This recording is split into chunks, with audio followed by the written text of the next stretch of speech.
and I feel like cash. Wake up and I feel like M's. My foot stays pressed on the gas. I'm glad I don't feel like them. They might just get flexed on. Got that spice like Szechuan. Can't be touched, I'm Teflon. Once I met Zac Efron. Go hard for the bros and the bros hot mom. Don't think for a sec that I won't drop on. Wanna stay for the show? Just log on to Rone.com. Get knocked off and we still rock on. Come to the pound, see a real top dog. Wanna stay for the show? Then just log on to Rone.com.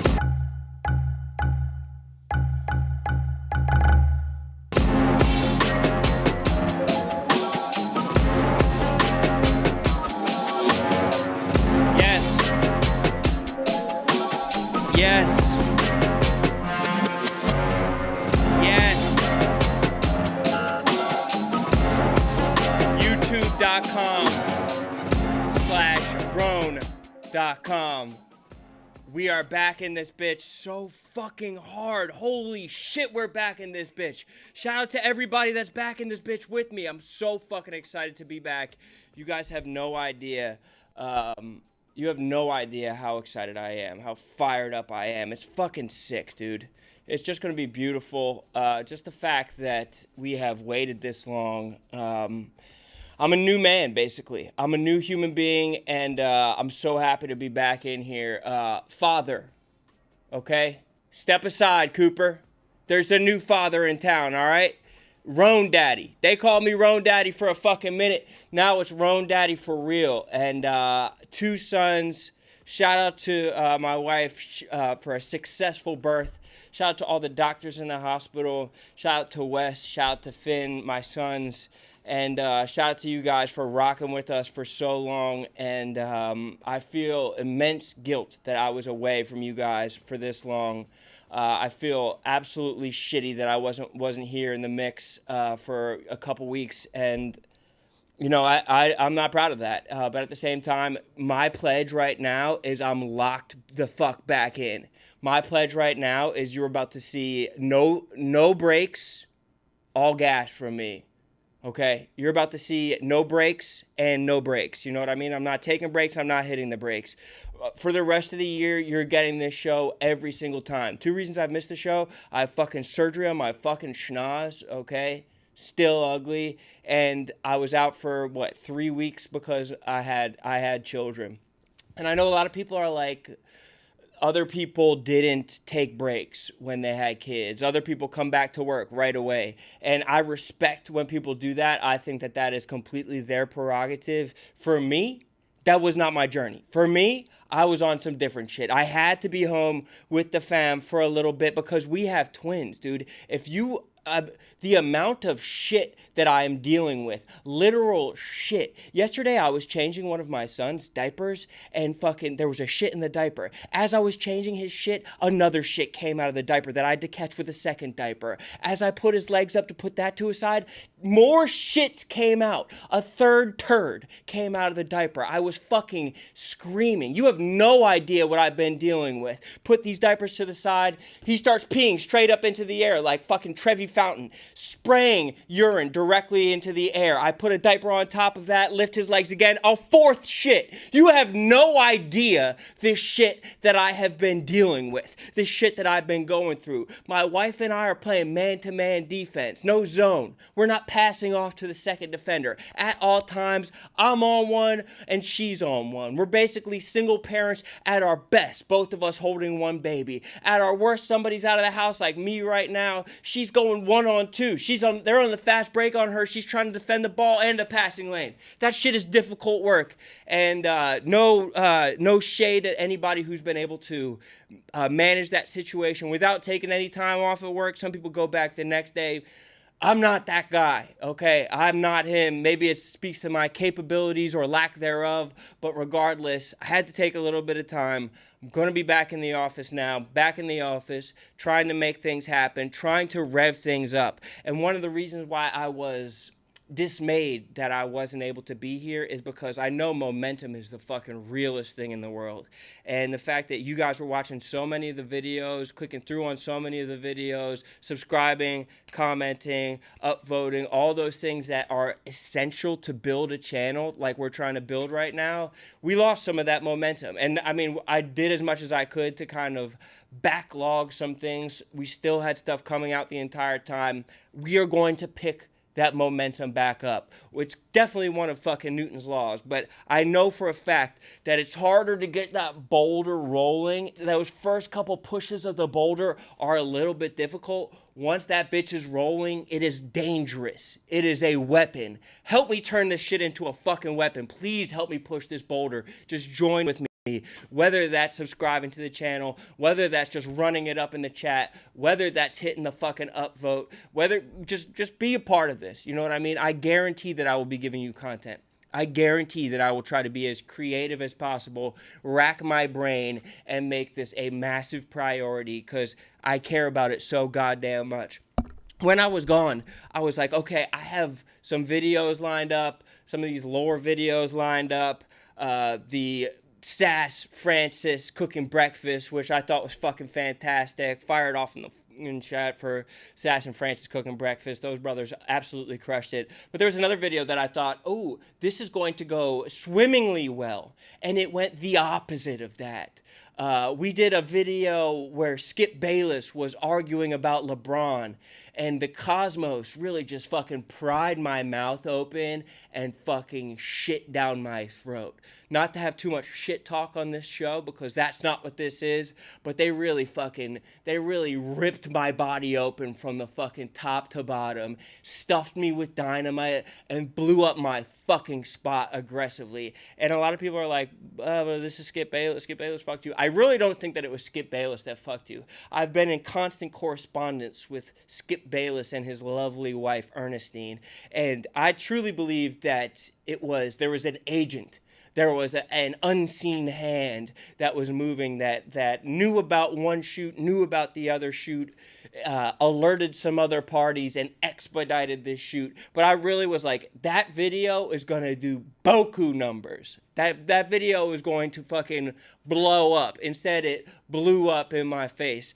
Getting the fucking text while I was in the hospital, baby on each arm, like I was double fisting AK-47s, just baby right here, baby right here. I opened my phone with my nose to, I think, a text from Tyler maybe saying that the exact video that we were trying to do was already done.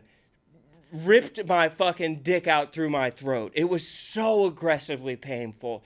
Not what I was looking to hear at all. I mean, whatever. My top priority in that moment, 100%, was looking after these children and making sure that their health was right. But oh my God, that felt fucking terrible. Something that we thought would be here, that we thought was relatively innovative, while it was parody of something like that, for them to find the exact same video, the exact same subject, the exact same outfit. It really painful stuff, but still a decent amount of people watched the video, and multiple of the clips went over 1 million. So shout out to the people that watched it. I think that in the grand scheme of things, it was seen by a lot of people. Was it astronomical? Did it change my life? Did it buy me a McMansion like I was fucking telling everybody that it was going to? No. Is that a failure? Fuck no, it's not a failure. You learn from experiences. That's fine. We have multiple video, I don't want to call them franchises, but multiple video concepts that have been proven to work. We will continue to work those videos that we have. We will continue to push that shit. Regardless, we have a big ass show for you guys. A big ass show today. Just beautiful to be back in. I'm fired up to even be here. Fire it off one fucking time in the chat for yourselves too, bro.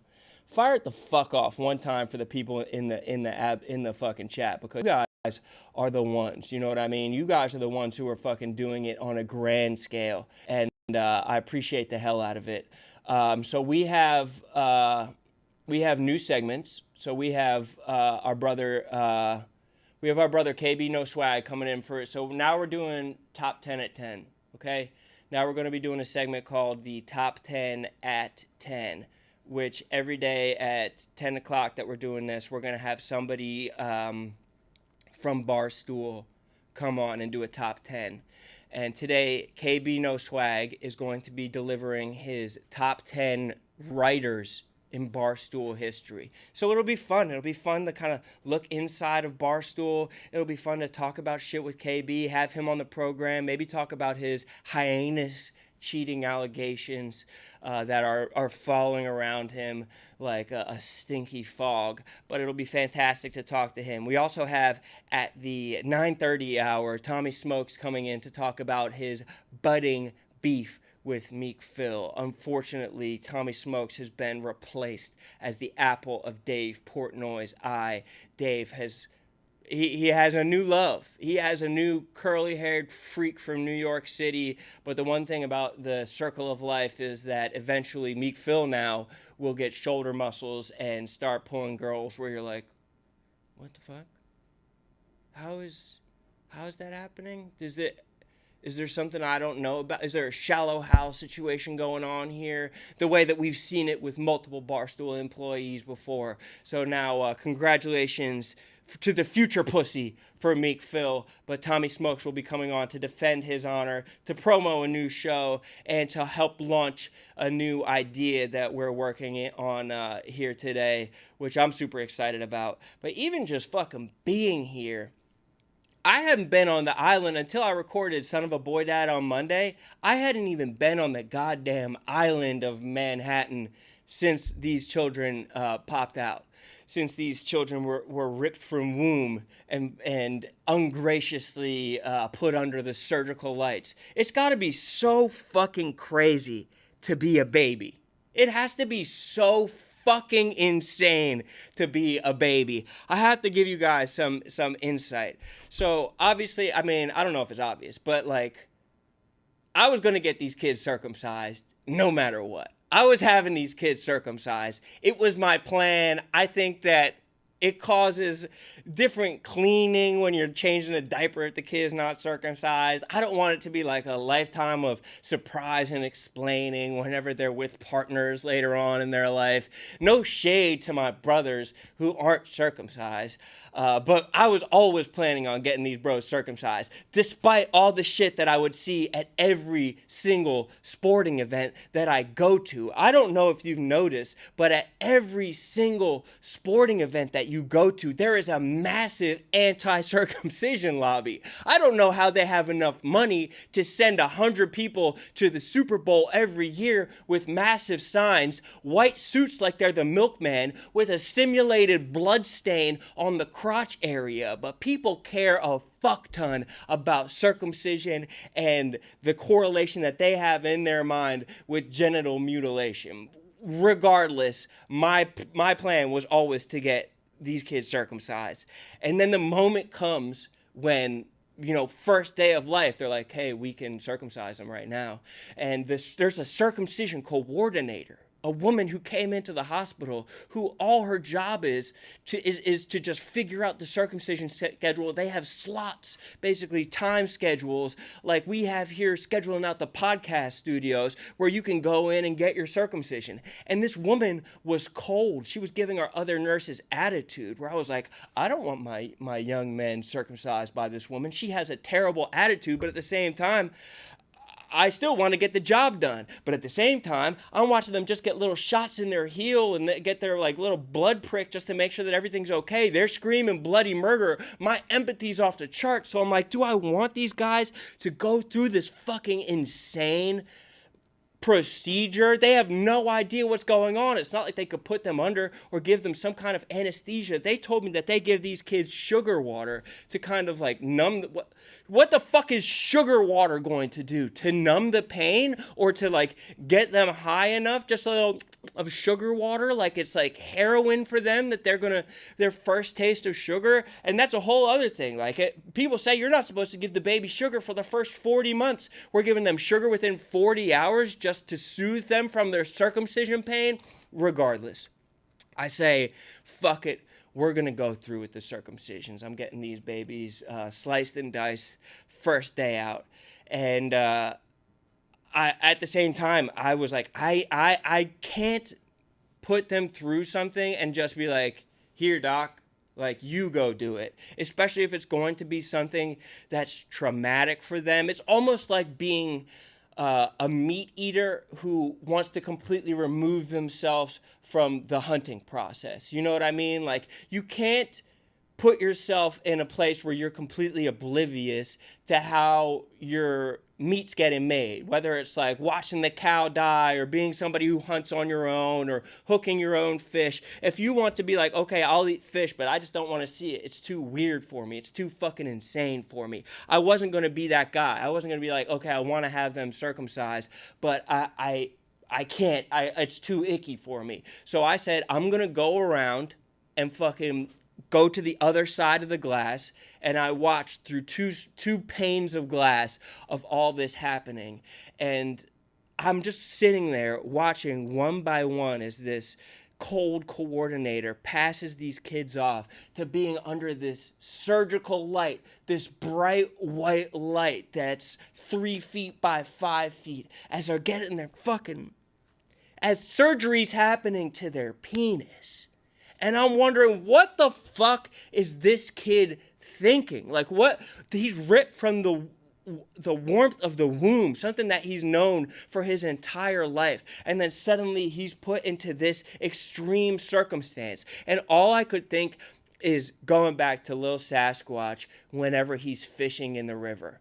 Whenever Lil Sasquatch is fucking going fly fishing, and then after 18 hours, he'll hook 13-inch bass, and he'll pull this bass from the water, and this bass has to be like, where the fuck am I? I had no idea that I could even be out of the water, and now there's this metal hook in my fucking mouth, the same way that there's like this scalpel being put to my sons. Like, it has to be the most jarring experience. You've gone through it, I've gone through it. Obviously, none of us are forming memories. We're basically goldfish. We don't know what happened a couple seconds earlier. But it's such a...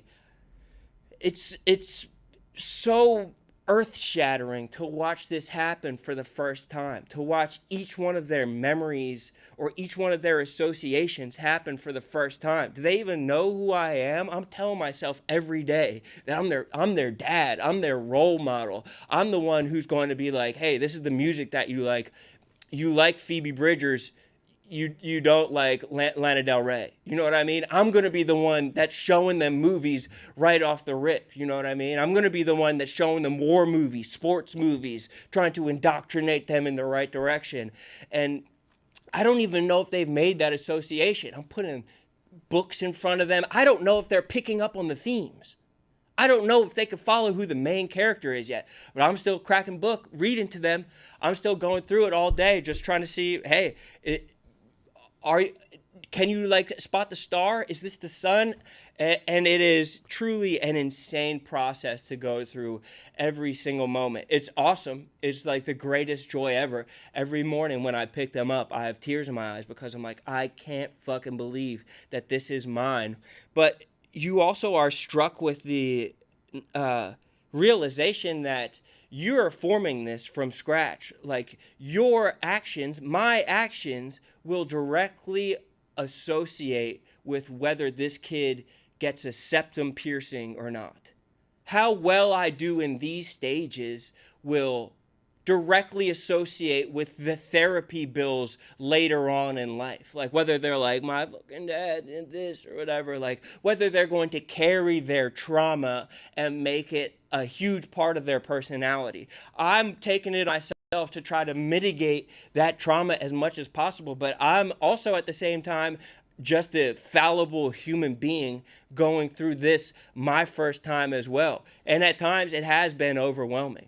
When they're throwing up in unison, like the cherubs, you know, like going into the fountain simultaneously, and I don't know what to do. Like, when my wife has to go to a doctor or she has to go do something and I'm dealing with this simultaneously, I feel very fallible in those circumstances. I feel overwhelmed in those circumstances. And I'm sure that every parent who's come before me has been in that circumstance. So I try to have grace with other people who have parents. I try to have grace with, my parents. But now I identify so much as a parent, where if I'm walking down the street in New York and I see somebody that's literally like on so much heroin that they're not awake, that they're like in the middle of the sidewalk and I have to like walk around them, it's impossible for me not to flash back to a time in their life when they were so innocent, and like what got them to a point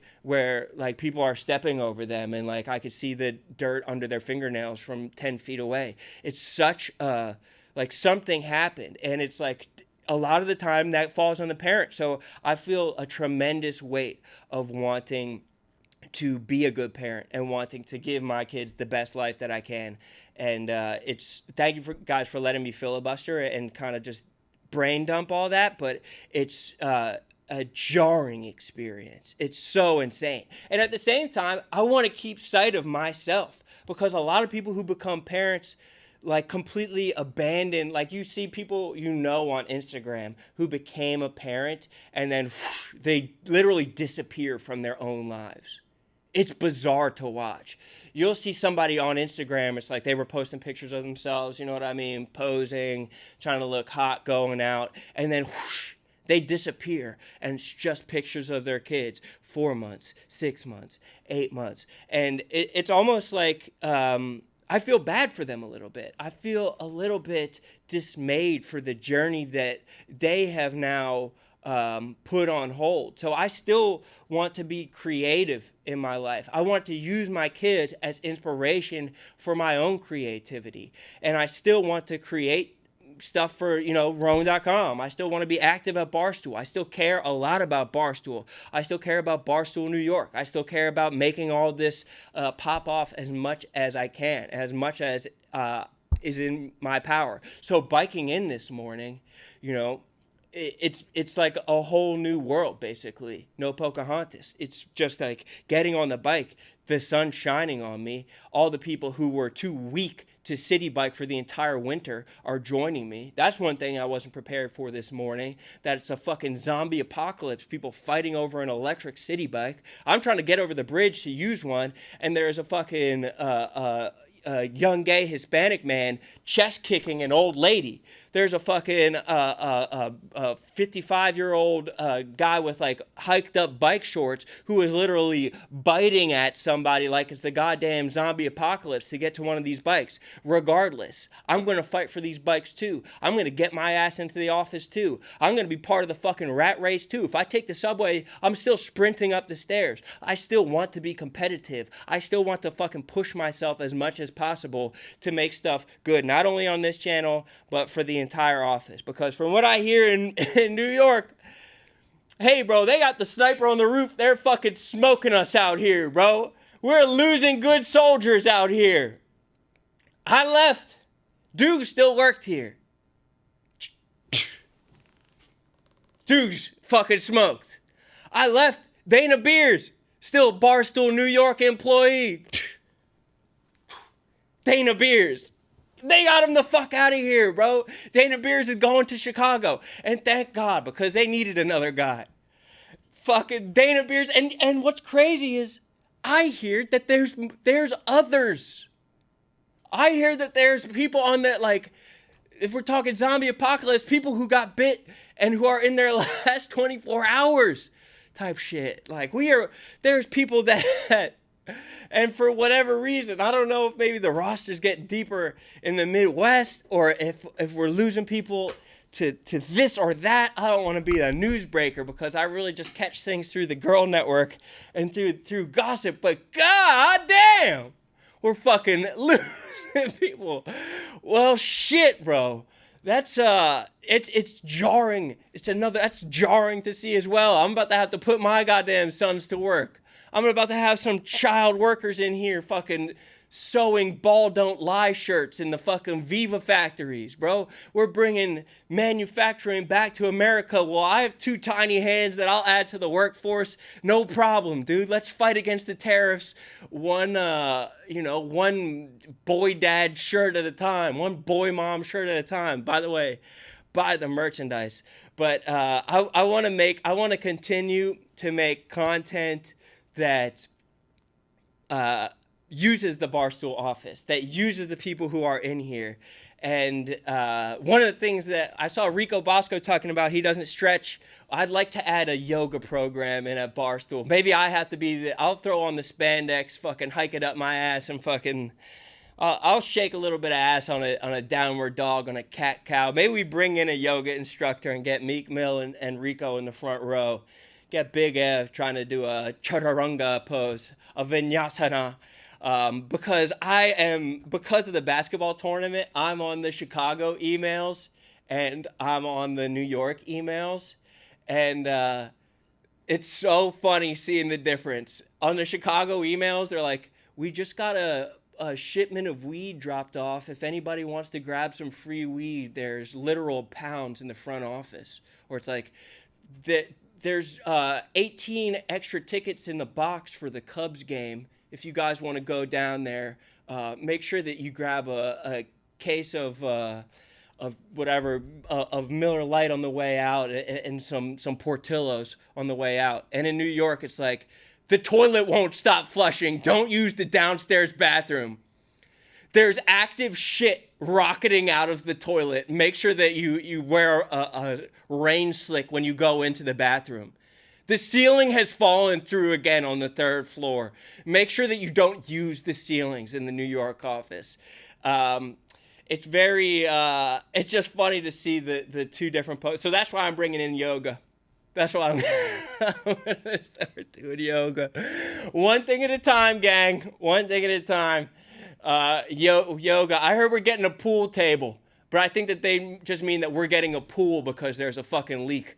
I think that the office is turning into a pool because we have leaks from above and the toilet is shooting out horizontally. And so we're just going to turn the 2nd floor into a floating fucking aquarium where you'll be able to see just bloated employees fucking pressed up against the window like it's the Baltimore Aquarium, like it's the goddamn dolphin show. Hopefully you can get enough terminal velocity to get a jump out of the water for just enough time to make a little bit of content. We will be making content, I promise you that. I was in contact with a driving instructor. We're going to get Sass and Francis to do a driving test. We were going to do it on Thursday. These brothers cannot do it on Thursday, unfortunately. So we're going to, try to do it next week. It's this dude who makes driving videos in Lower Manhattan. He's super funny, and just watching him watch people who are shitty drivers is already very good content. Having them go head-to-head, going to be great. I also plan to go out to Chicago, not just to go to a free Chicago Fire game and throw out the opening kick at the Chicago Fire game like each of their employees gets to do, but also to go out there and film some content, to film some steak-offs. Go out there for like a day and just bang, bang, bang, get some steak-offs real quick and get out there quickly. And I think that that's the type of content that we have found that is like automatically repeatable. We want more of that. Also, I know we said that we're not going to do the entirety of the warm ones with the war mode guys until we're at 45.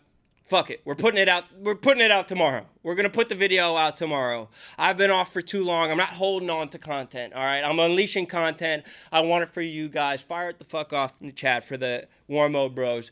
They want to come in and do steak videos. We need to have more head-to-head videos. You know what I mean?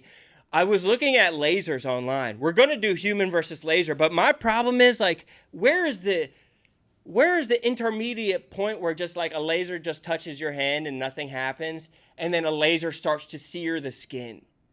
Okay? Because I want to have it be, what's the James, is it Goldfinger? where there's like the James Bond is like, do you expect me to talk? And he's like, no, Mr. Bond, we expect you to die. And the laser's gonna like literally shred his penis in two, like that nasty circumcision nurse. I want lasers of a little bit less strength than that, but still extremely strong lasers that we could still hit with the human verse laser. Of course, we're gonna do the Donathon. Of course, I want to do a Franathon. Of course, I'm trying to get some fucking Yankees versus Mets content. I don't know exactly what that is. I have written down children exploitation for Instagram likes. I guess I'm going to be exploiting my kids for Instagram likes. I don't know if that's as much of a plan. I have chiropractor versus acupuncture. I'll write down an idea. I don't know what it means. I don't necessarily, butter blind taste test. I don't know exactly what it means, but hey, I'll get Frank the Tank in here. We'll fuck up those A1C numbers real fast, okay? Me, Frank the Tank versus, a couple sticks of butter. Maybe we make a little Lincoln log house out of sticks of butter and then just go to town. See how fast we get those A1C numbers up into the fucking double digits again, okay? Maybe me versus Jenks.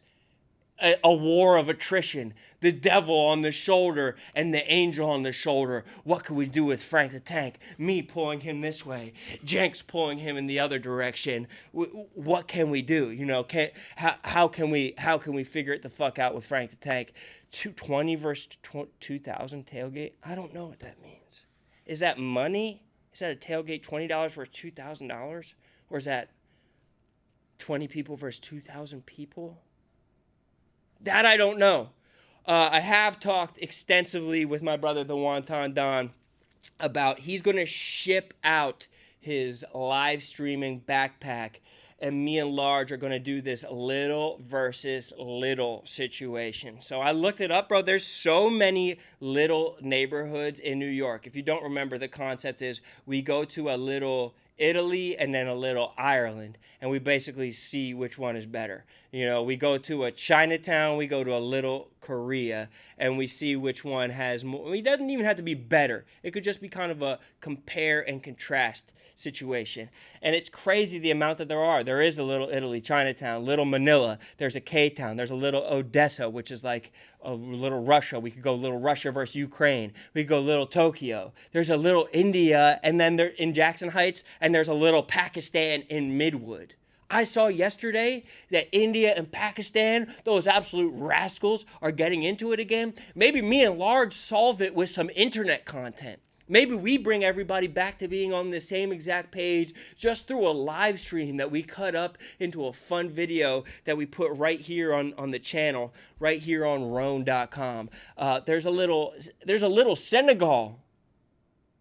Okay? Do with that what you will. Love to see what they're doing up in the Harlem, little Senegal, little Bangladesh, little Poland out in Greenpoint, little Brazil and Argentina. Maybe we're pitting these countries head to head with one another that have historically had beef, and maybe we white savior it up a little bit and say, hey, have you guys ever considered just getting along?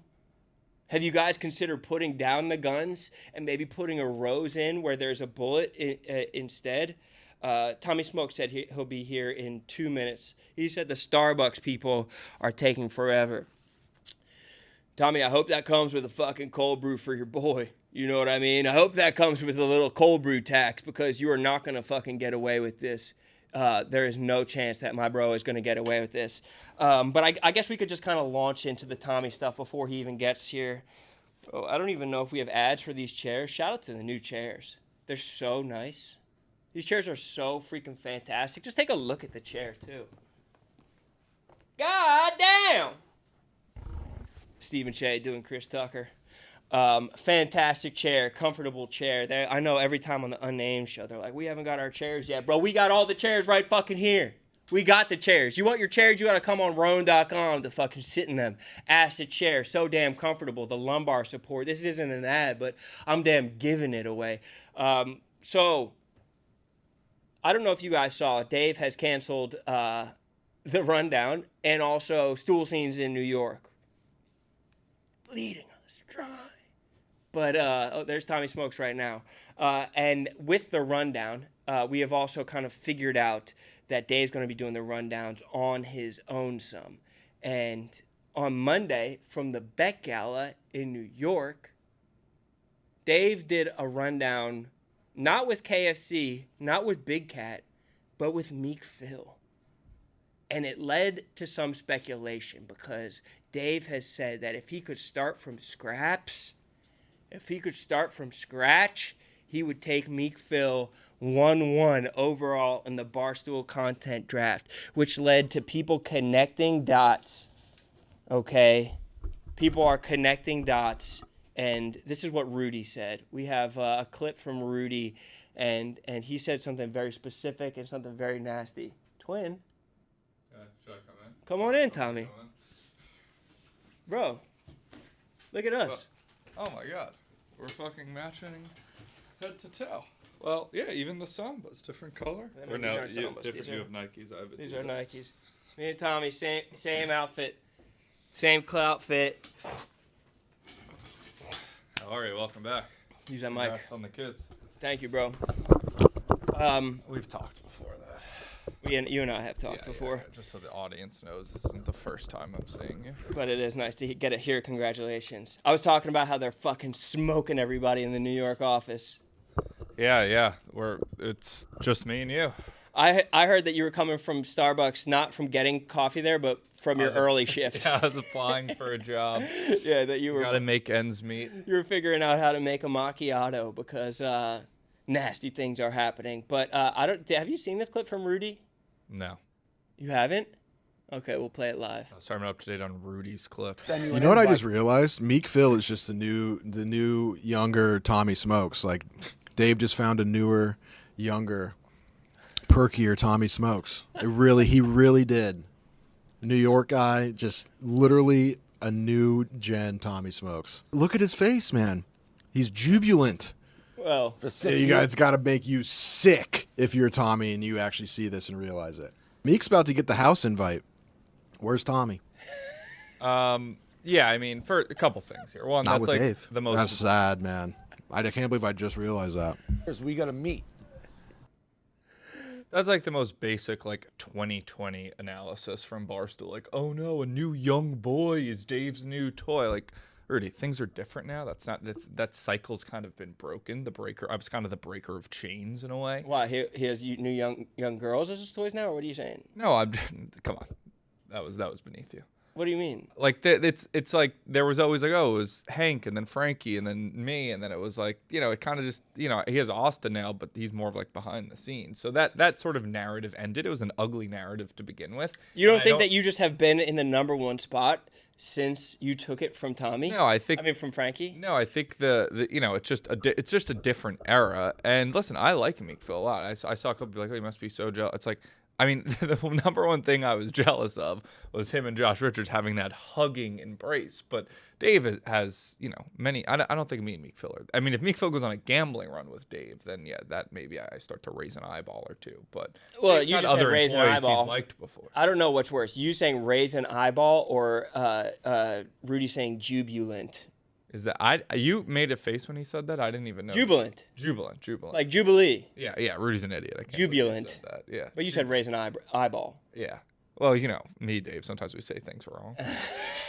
You truly are the new Dave. Last gun in the bullet. I mean, I feel like you don't think there's any credence to Meek Phil taking over where he used to be. I mean, he's perky. He's a New York guy. He's not afraid of Rico. He's not afraid of anybody. He just is himself. He's an unabashed troll. But so just because somebody works in the New York office and has a good relationship with Dave, they become the new me. There's not room for multiple people to have that. I mean, I think it's more that he's the apple of his eye. Yeah, it's ridiculous. This is a ridiculous conversation. I don't even.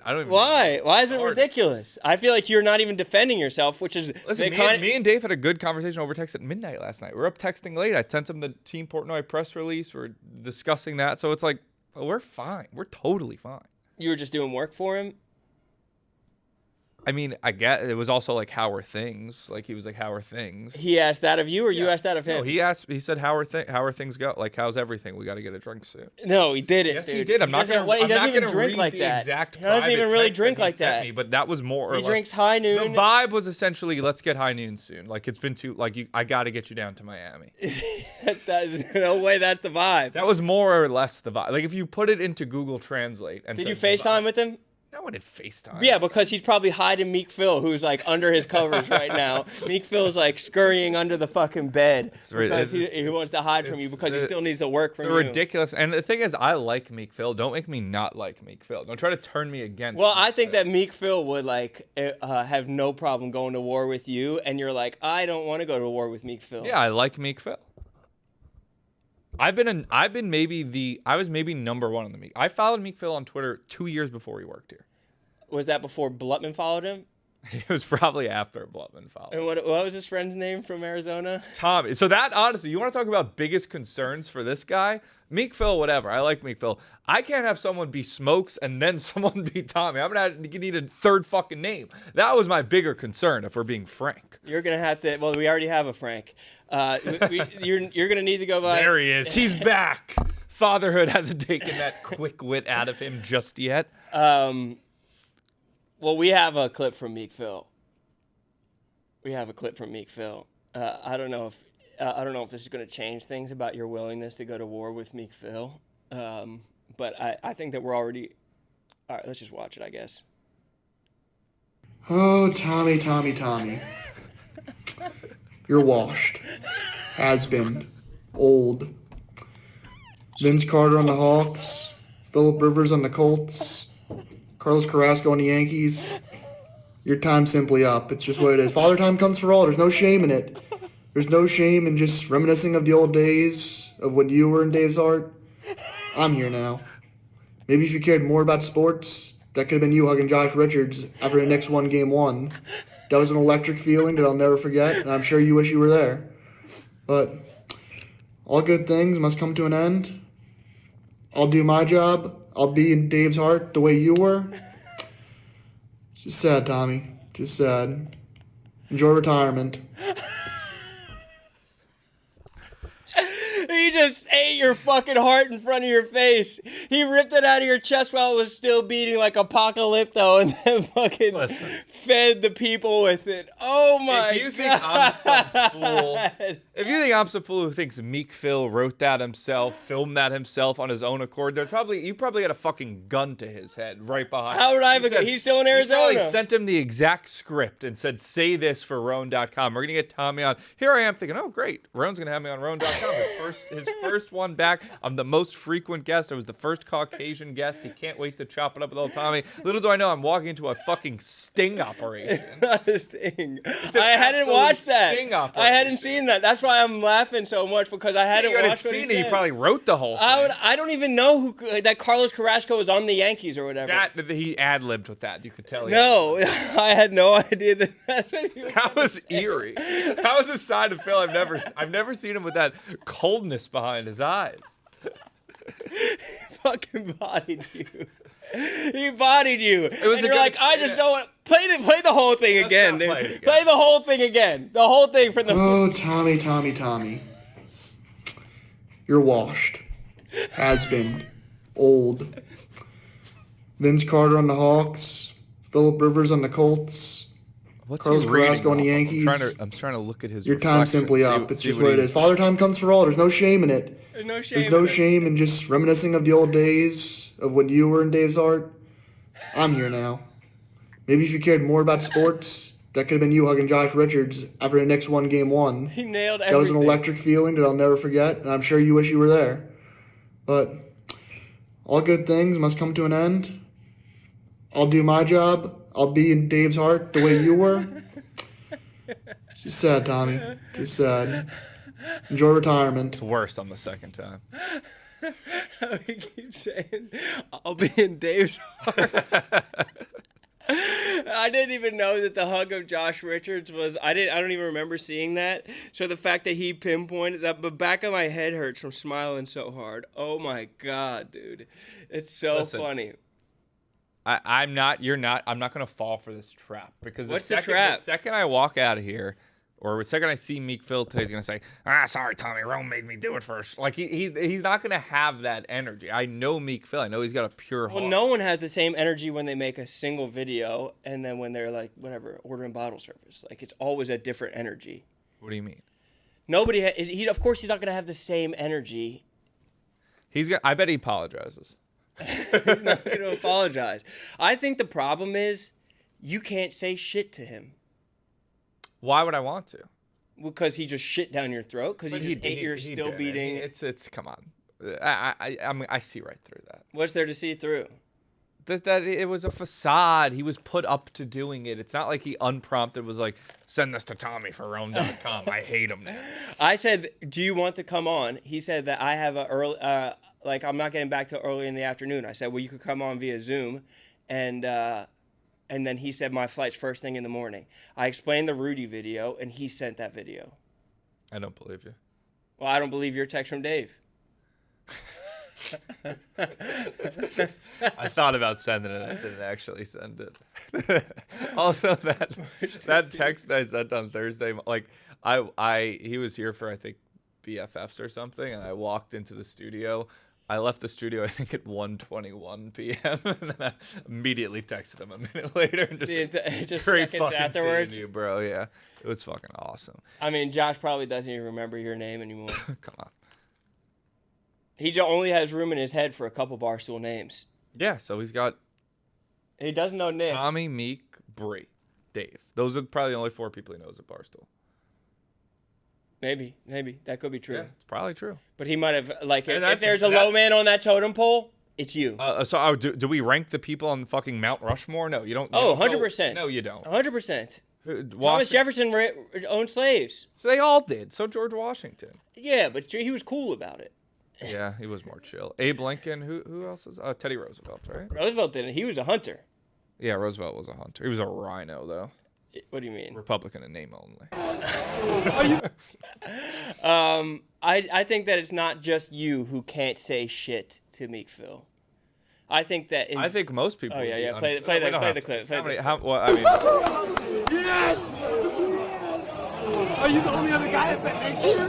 I love that. Let's go. Oh! Play that audio back, please. Yes! Are you the only other guy at next year? Are you the only other guy that bet Knicks here? Do we want to run that back one more time? Are you the only other guy at next year? Pause. So this isn't some, oh my God, I love Meek Phil. He didn't even fucking know Meek Phil is a Knicks fan. He just saw Meek jumping for joy. Josh had bet the Knicks. Josh sees, oh, this guy must have also bet the Knicks. Josh isn't celebrating for Meek Phil. He's celebrating for his own one bet.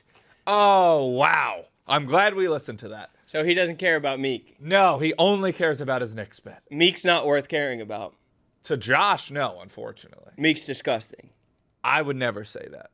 You wouldn't? No, a lot of people would. I would not. Why? Are you afraid of him? No, I like Meek. I've been a number one Meek head for a long time. I took Meek Phil to a strip club in New Orleans for his first time. Really? Yeah. Did you buy him a lappy? Yes, we gave him the night of his life.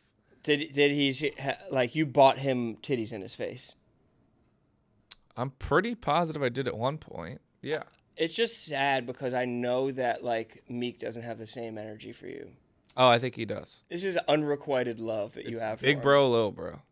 I think it's And you Josh see, Richards is my big bro. If you we were a see family, Josh is the eldest son, I'm the middle child, and Meek is younger. I think that it's you see that Dave has taken a liking to Meek Phil, and you don't want to go against what Dave has planted his flag in as a good opinion. I think that you and a lot of other mouth breathers like dyslexic. I actually mouth tape now, and I got nose like surgery. Dyslexic I'm the opposite. Rudy see that and they're like, oh, Tommy must hate that. Tommy must be jealous. And you know why they think that? Why? Because if they were in this position, that's the feelings they would have. Their feelings of insecurity and jealousy would shine through. And sure, maybe Tommy of of 2019, of 2020 would feel this way. Freshly 29-year-old Tommy, mature adult Tommy, he's able to be happy for other people. He's able to feel happy for other people, no matter what people may think he is, no matter what they may think Tommy is. In reality, he's a mature guy. He's in control of his emotions and his feelings, and he can be happy for somebody that he likes a lot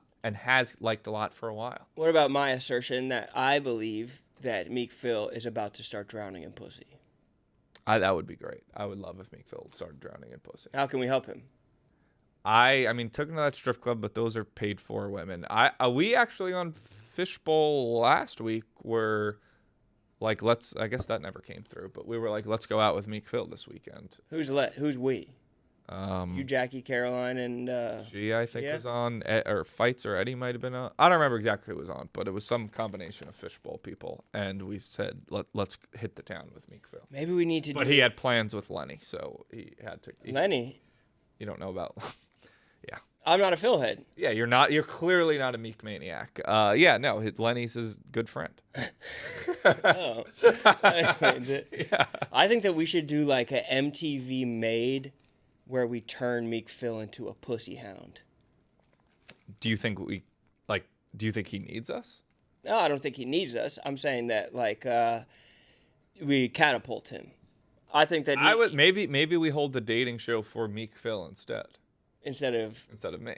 I'm kind of the guy who holds all his own dating show. That's kind of my thing. But maybe I say, you know what? I've had enough. I think that did you ever watch Made on MTV? No.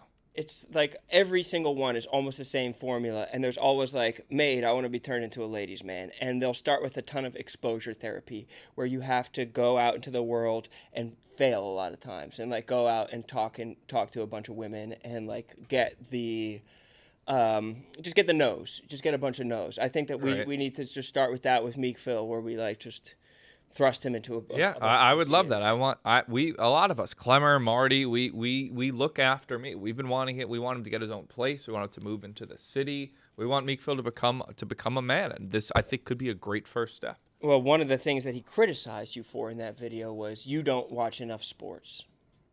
Yeah. And so this could fly in the face of that. Like if he starts being a pussy, you watched more sports before you were a pussy hound. Yeah, I mean, I don't know if those go hand in. I think you just watch more sports as a kid in general. Well, he's not a kid. Yeah, I know. I'm just saying for me personally. Yeah, you turn into a pussy hound. Yeah, you're going to the Minetta Tavern on Friday nights, and Minetta Tavern, please. You don't like it's a restaurant. You don't go there for pussy. For a date. It's very hard to get into. Yeah, you can't get in. Yeah. It's a nice date night. You don't like that? I think I've been there once on a date outside during COVID. I don't know if I've been inside. We can walk into the bar, but it's a fucking zoo in the front. Yeah, it's a zoo. I'd get swamped. Yeah. Well, maybe it's a good place to, pick something up. Yeah, I mean, listen, I got enough places for that. Well, regardless, I'm not talking about you. I'm talking about you passing the torch. As the next pussy hound? Yeah, I want him to be a pussy hound. I think that maybe getting him in the gym for shoulders. Yeah, I do have one of the greatest shoulder regimens. It's been a little bit since I've been in the gym, but I do have one of the greatest shoulder regimens ever created. Fair enough. We need to figure out a way to launch Meek into the world. Maybe it's a dating show. We need to, we need to make Meek. And he's on his way. Like, he's making himself right now, but we're going to keep giving him that extra push. The other thing that I want to talk about, because we have KB coming on in 8 minutes. Fuck, how time flies. You're having fun. I'm having such a goddamn blast. So the last time that I had Gaz on this show being like, hey, the New York office hasn't hired a male since Chris Clemmer. Yeah. Have you noticed that? I'm trying to think of somebody that would refute that point, and I can't. Because it's irrefutable. Yeah, it's irrefutable evidence. That's content-wise, yeah. Yeah, New York office hasn't hired a male since Chris Clemmer. And so after I had that conversation with Gaz, he said, hey, you can do some kind of like, I don't know, I think he's like saying like some kind of idol show through this. Like, I don't know if it's exactly like Yak Idol. I don't know if, is it like The Voice? We can't see them? Yeah, where we're like in these chairs and like somebody comes in and starts doing content or something, and like just based on what we hear, or is it like The Masked Singer where their faces are hidden? The Masked Creator. the mass creator. And so like with The Voice, you like turn around. I mean, I can't believe anybody watches more than the first episode of The Voice. I can't believe anyone watches even. But the first episode of season 1. But It's like, oh, that's a cool concept. But the only cool part of that is like the slapping the button and turning around. Yeah, I mean, I feel the same way about American Idol. You just want to see the bad auditions. But the slapping the button convention is interesting. Like week 3 of The Voice, like you're still, I don't know. Like there's not even that convention of American Idol. They're just people are being mean to your face. Yeah, true. But so how would the Masked Singer work? They just have a disguise on as they perform for us in case they needed visual, like a visual aspect of their content. And we're turned around, we're not gonna be able to do that because otherwise it just becomes stand-up essentially, and we don't look just for stand-up people. Yeah, but I think that would just be the first. That would just be the beginning part, stage. And then so after we have that, 100 people come in for that, or something. I'm loving it, honestly. I'm loving this convention of slapping something and your chair turns around because I want to do it, but I don't want to do the exact same thing as like Yak or whatever Yak Idol, Barstool Idol. Yeah. Like all that shit is. Yeah, I think I've been saying we need a Barstool New York Idol. Not even like, this will be a fun thing of content. Like we need it from a functionality standpoint. That's what I'm saying. That was my point. We need a way to find people to be here. That's what I was saying with the Gaz thing. It's a survival play. It's not like let's have some fun for a few weeks and make content. It's like, what do we do? Yeah, I totally agree. I think having somebody in for that. I can't make an iced caramel macchiato every day. Well, you're just not good at it. Yeah. You were born to do one thing. I'll never be good. I was born to be a fucking star. You were born to keep Meek Phil's seat warm until he arrived.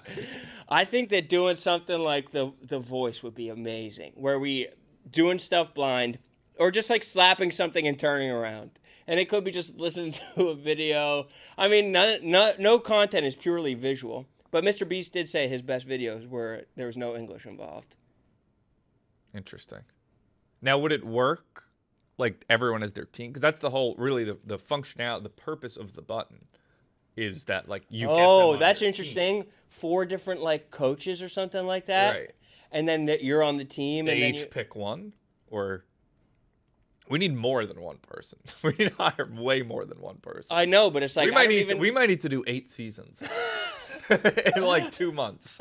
I also don't know if we're like allowed to I had that. hire that many people. No, I was thinking the same exact Like, what thing. is the green light like capabilities that Dave or but I think the Voice using just swiveling in these chairs is fun. Yeah, I like the idea. Slapping something. Maybe we have teams. Maybe people all get. Who would your other judges be? I'm not throwing my own hat in the ring by any stretch of the imagination. Maybe. But I mean, I would if you were looking. I don't know if like Fran and Rhea, I think are OGs in this space. Yep. But You need a woman. But I think that. Well, on The Voice, they have so many different. I heard Snoop Dogg got paid like $15 to $20 million for one season. Snoop Dogg did The Voice? How crazy is Are that? you sure? Like, what is his advice going to be? I remember the Christina Aguilera days. She had huge tits. She did? Yeah, on The Voice. Like, she gained some weight and she had huge tits. Like, that was awesome. A good weight? Yeah. Like, she was perfect. Like, the perfect, like, woman. The perfect body. I think that just randomly we have stumbled on a good idea. Maybe we call it The Choice. Ooh, I feel like you had this before. I swear to God, I swewer to God, I'm going to pretend like it it just hit me. I'm not a good pretender. I'm not a good actor. Otherwise, I would be in Mascots. That's true. You're an executive producer. Nothing more, and you never will be. The last thing that I want to talk about before we get KB on for the top 10 at 10, we got to get you on for a top 10 at 10.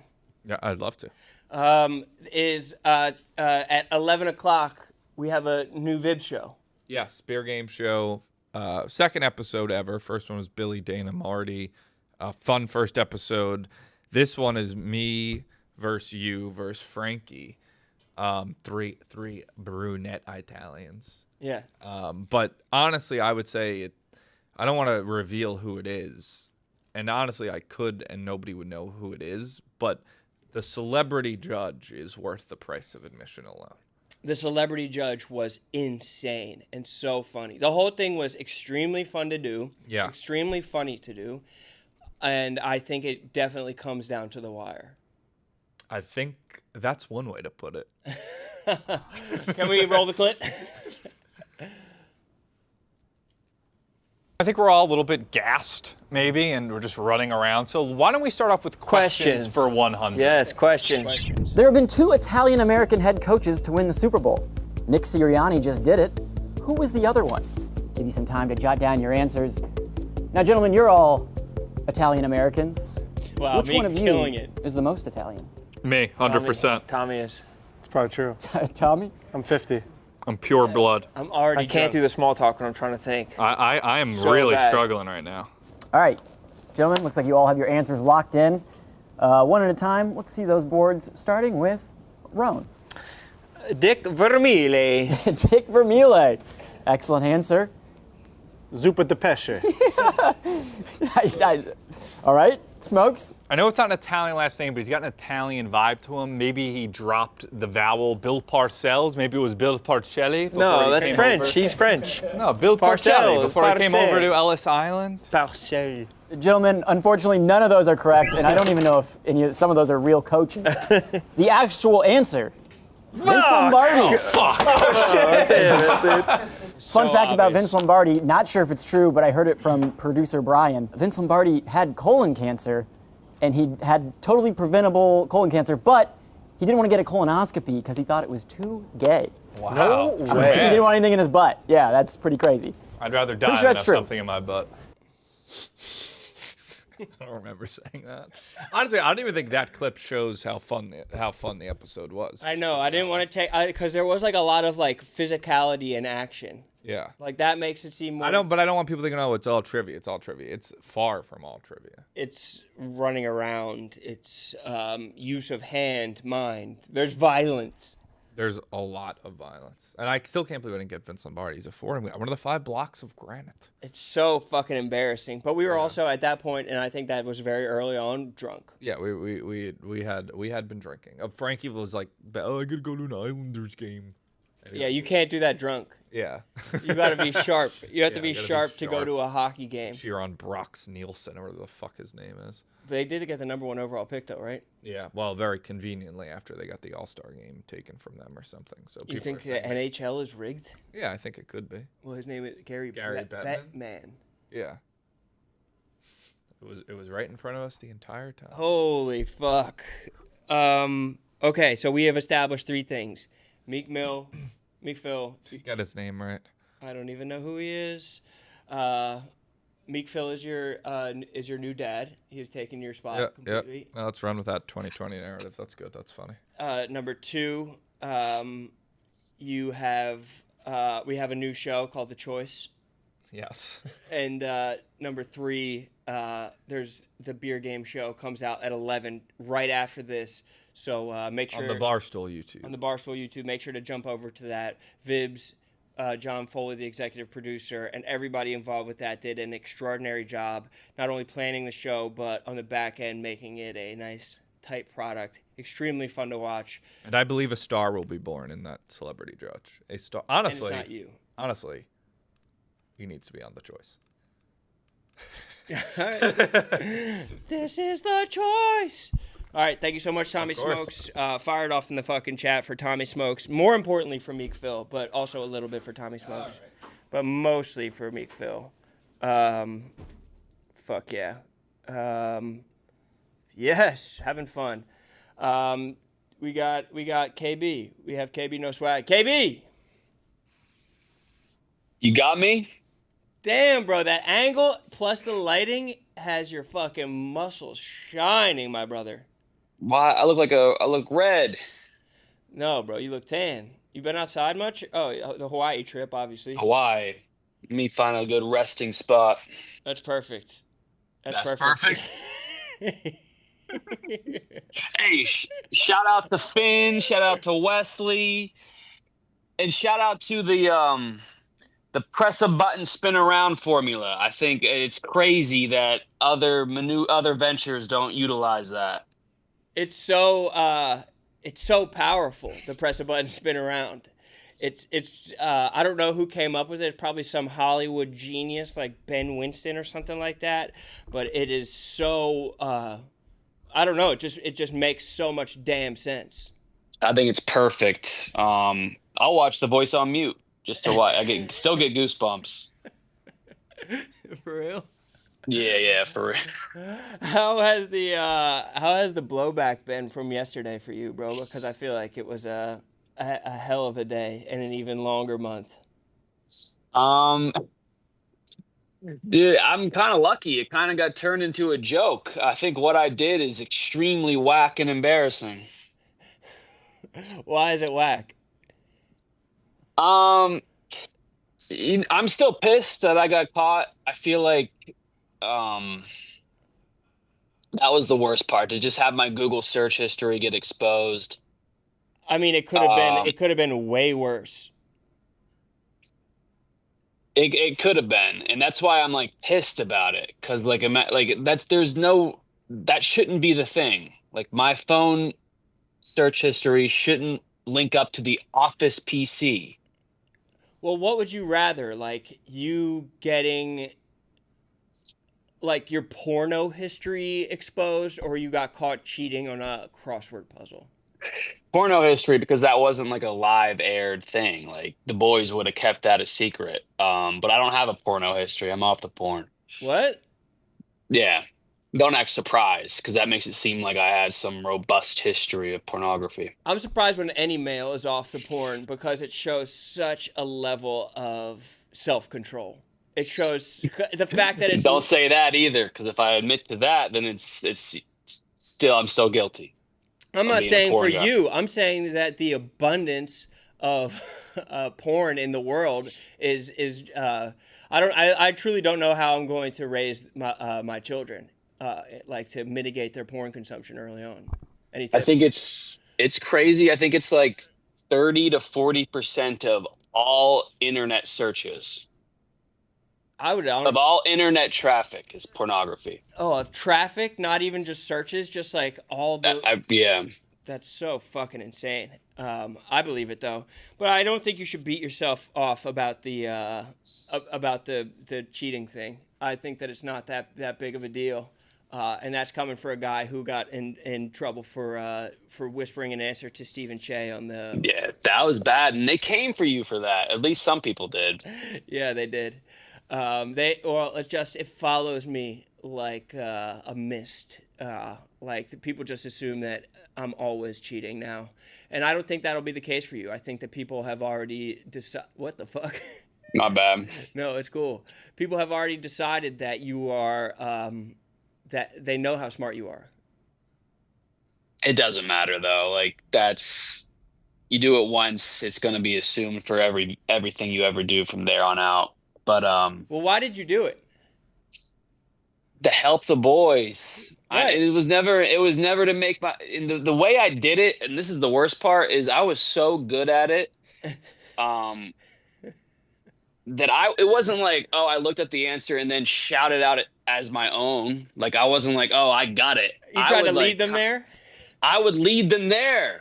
They would feel peak pride. They would celebrate. They would feel smart. I was doing it for them. It was always in a team spirit. Which So then what's the problem with it? I wish there was cameras on every time I did it, because the way I did it, the way I meticulously did it and found a way to lead others to the correct answer without taking credit as my own. It was one of my best skills. When was the first time you did it? Man, I've been doing it ever since I started.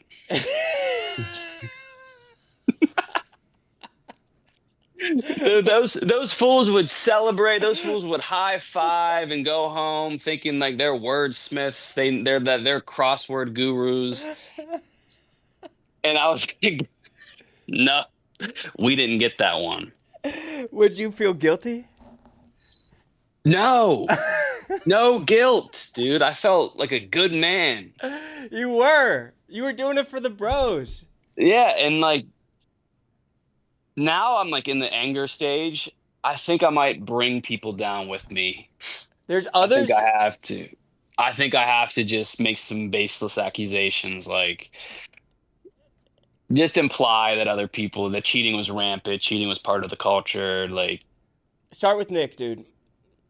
That'll be that'll be the take. You have to take down the other weird brains. the Knicks has had my back. It's the other guys. It's the New York guys. Austin was cheating. Clemmer, I Stone saw his Cold. phone out a couple times. Tommy ain't clean. No way. Yeah, Those fucking scumbags. they're Damn, scummy. I genuinely don't think that you're a scumbag. I genuinely think that you were doing it for the greater good. I think that your knowledge and breadth, like you never cheated on like a GeoGuessr or anything, did you? Oh yeah, I did. Hmm. But it's like the percentage of times I've cheated. 1%, Oh, so 5%. you don't. I've cheated on a lot of things. Yeah. In college, one of my boys got caught cheating on his college GF, and they kind of they like tried to unearth everybody that he had cheated on all at once, just to kind of like, clear the conscience and really get to the depth of the situation. But there were still others that never got out.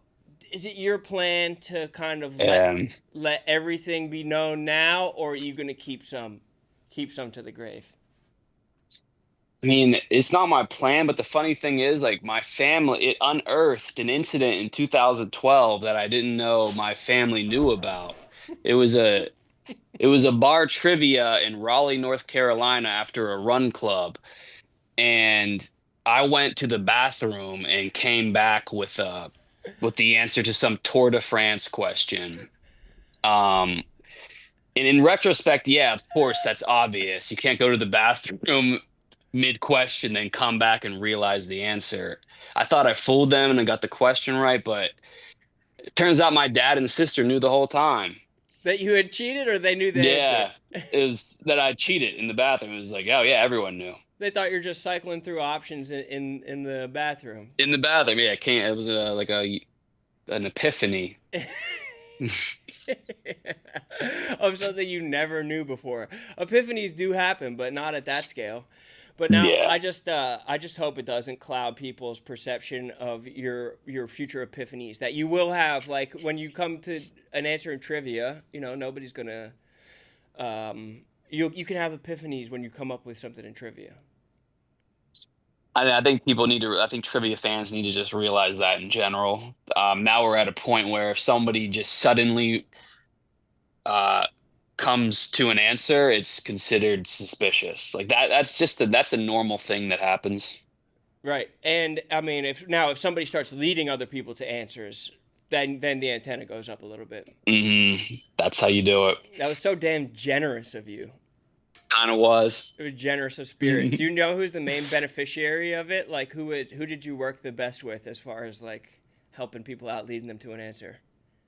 The Mooks of the world, the Mareshes, the guys who had decent stats, the Rudies, like the guys who like they weren't bad, and it was like it would be believable that they got it. So I think I did. It was a net positive for everyone. But you were Stockton though.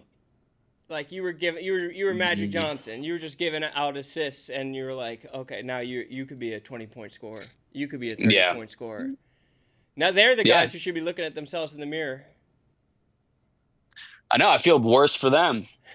Right. They're exposed as true dunces. Regardless, I don't want to drag it too long because I know that that's not the reason that I had you on here for, and I don't want you to feel any type of shame about this situation. It makes me like you more.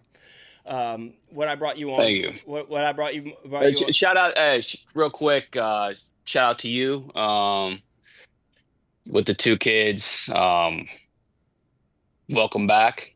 Thank you, were you adequately prepared for the ejections of discharge?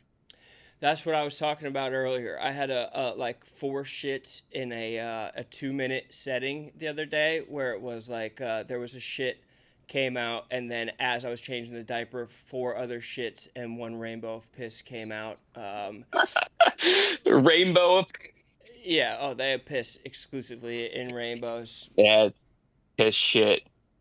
Like I And was catching the shits like the guys at the salmon market in Seattle when they'll like yeah, launch a fucking fish to one another like across 20 feet. I was just catching, just like bruh. going with the going with the momentum of the shits. It was truly it's nothing can prepare you for that. It doesn't bother me though, but it's just something to be doing all the time. You have to be a little bit busy with your hands. Yeah, it's adorable. It's adorable. And I did hit you up about just like cognitive tips and tricks that I could use to launch them into having a good brain. And you said lots of over-exaggerated facial expressions, which I've been blessing them with, corresponding with, just FaceTime in general. Yeah. Is that anything else? That's the biggest thing. Just getting that eye level. And like in the steps of communication, the first thing is imitation. And the first thing you're going to imitate is facial expressions. That's the easiest thing. Then it's going to be sounds, gestures, and then it's going to be words. So, Yeah, I mean, I'll imitate their cries simultaneously, which has to be tough for my wife because the two of them are crying. I'll just start hitting a harmony off the cry, so there'll be all three of us kind of wailing simultaneously. We sound like ABBA. Yeah, that's perfect. Yeah, that's perfect. It's real nice. We brought you on here for a specific reason today. I wanted to do a top 10. I guess writers was my caveat, and it says top 10 bloggers in Barstool history, a list by KB. Is your list more geared towards writers or bloggers? And a distinction I'll make with that is like Caleb does a good job writing the Sunday Conversations, but not necessarily as a blogger, as just a hard line sit down blogger. What was your rubric? What did you base this on? Yeah, I think there is a distinction. I think blogs are more general content posts, and writing is a separate skill set. But I think we at Barstool, we're more bloggers. Like, we're output, we're volume, and it's more rare for someone to sit down and actually do writing. But so I guess bloggers.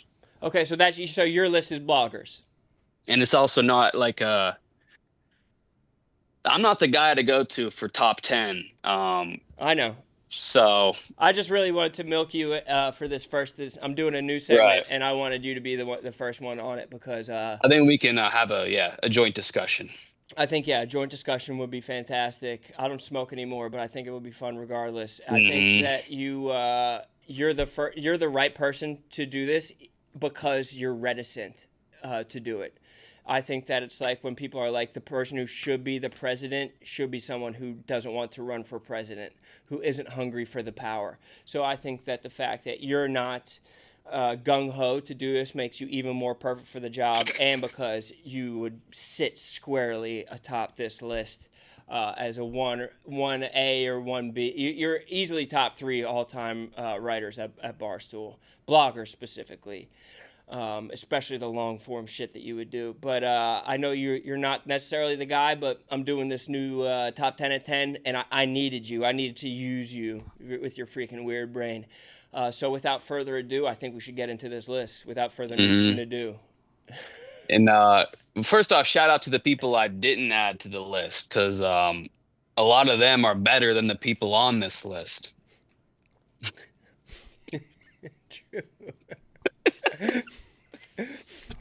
True. So if you find yourself not making this list, consider that a positive. Yeah, I mean, I don't think people are going to be punching air about not making this list. But also, if you made the list, it's a good thing. Yes, 100%. And that's why the list starts off with Malcolm Smutler, blue-collar hammer swinger from Woonsocket, Rhode Island, common man. 93 articles to their name. Allegedly. And what made you have Malcolm Smut so high up on the list? This was a late edition. I've heard this name and like I've heard good things about this person. Um, but I never knew what they were actually doing on the blog. And then I researched, and it's a lot of work being put in. Malcolm Sputler, he'll fill a blog with 100 ladies, and the comments will acknowledge that. The comments aren't just like, "Oh, I love the ladies that you posted." The comments are like, "You clearly put in a lot of work, Right. like to fill this page with so many ladies." It's just the sheer volume of output that you're respecting. Right.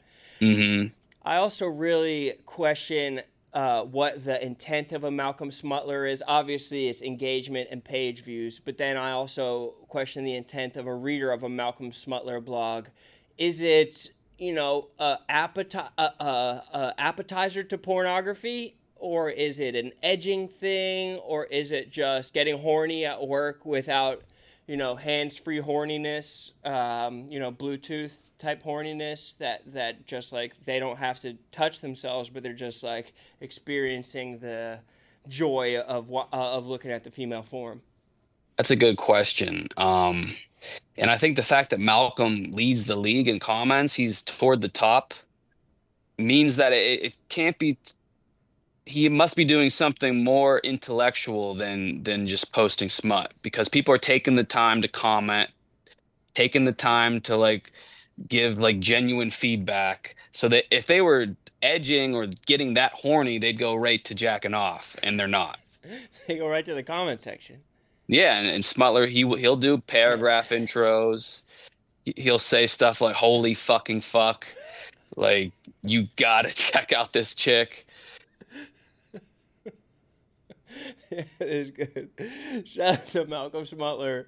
Easy number 10. Congratulations on making the list. Let's jump to number 9 on KB's top bloggers of all time. John Rich, who workhorse, you know what I mean? Barstool idol, won a job, tons of charisma. Charisma on the blog, charisma in person. Do you differentiate the two? What's the what are we putting the charisma? What are we hanging that hat on? Yeah, or I'm not looking at charisma here. He's just a blogger's blogger. Whether it's inner Barstool stuff, whether he's making a mountain out of a molehill of a headline, like he can do anything. He could clickbait. I mean, he's also like a ham and egger. He's a steak and potatoes type of guy. He's a bring your lunch pail to work type of guy. Mm-hmm. He's in here, at all times, keystroking. He is in here at all times, tickling twine.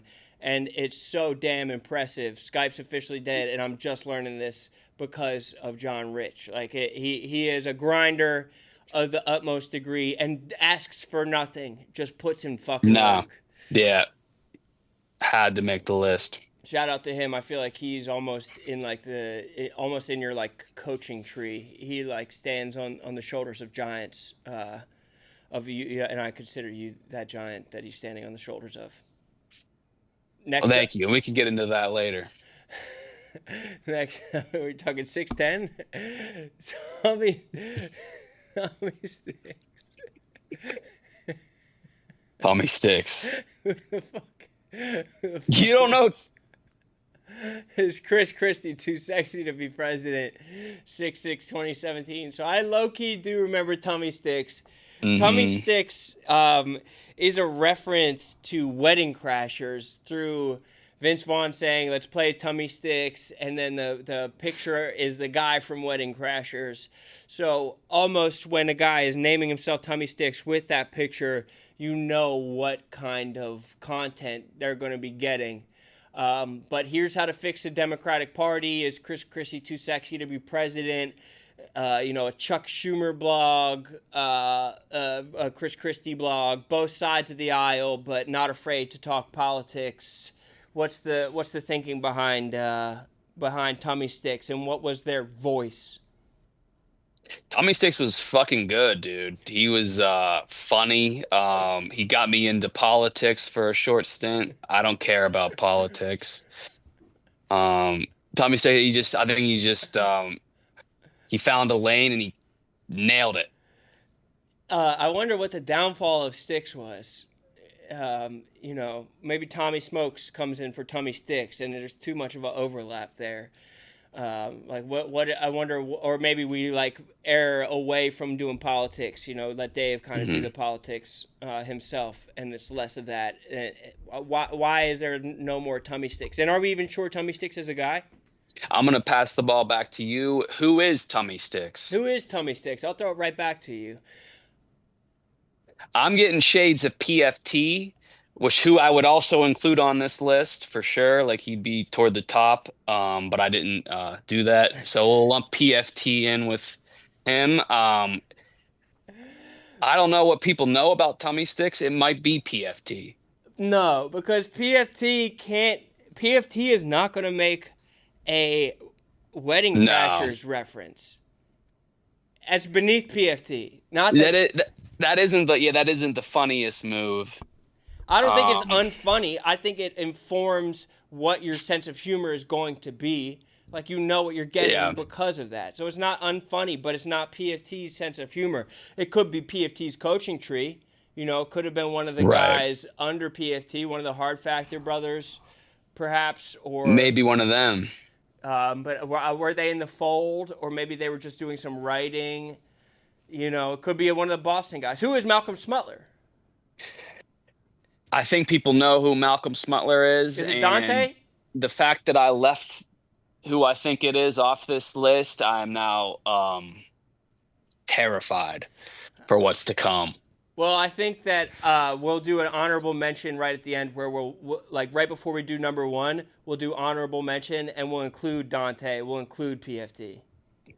Yeah, like honorable mention being like a higher honor than the top 10. Yeah, it's like how the best man is should be the one who's getting married, If Dante is doing Smutler on top of his own shit, then I don't know if he's admitted to this, but if he is, like that, he is the god that I think he is. We might be in a prestige situation with him. It might make a lot of sense where there's multiple of him and it would explain how he's in different moods at different times.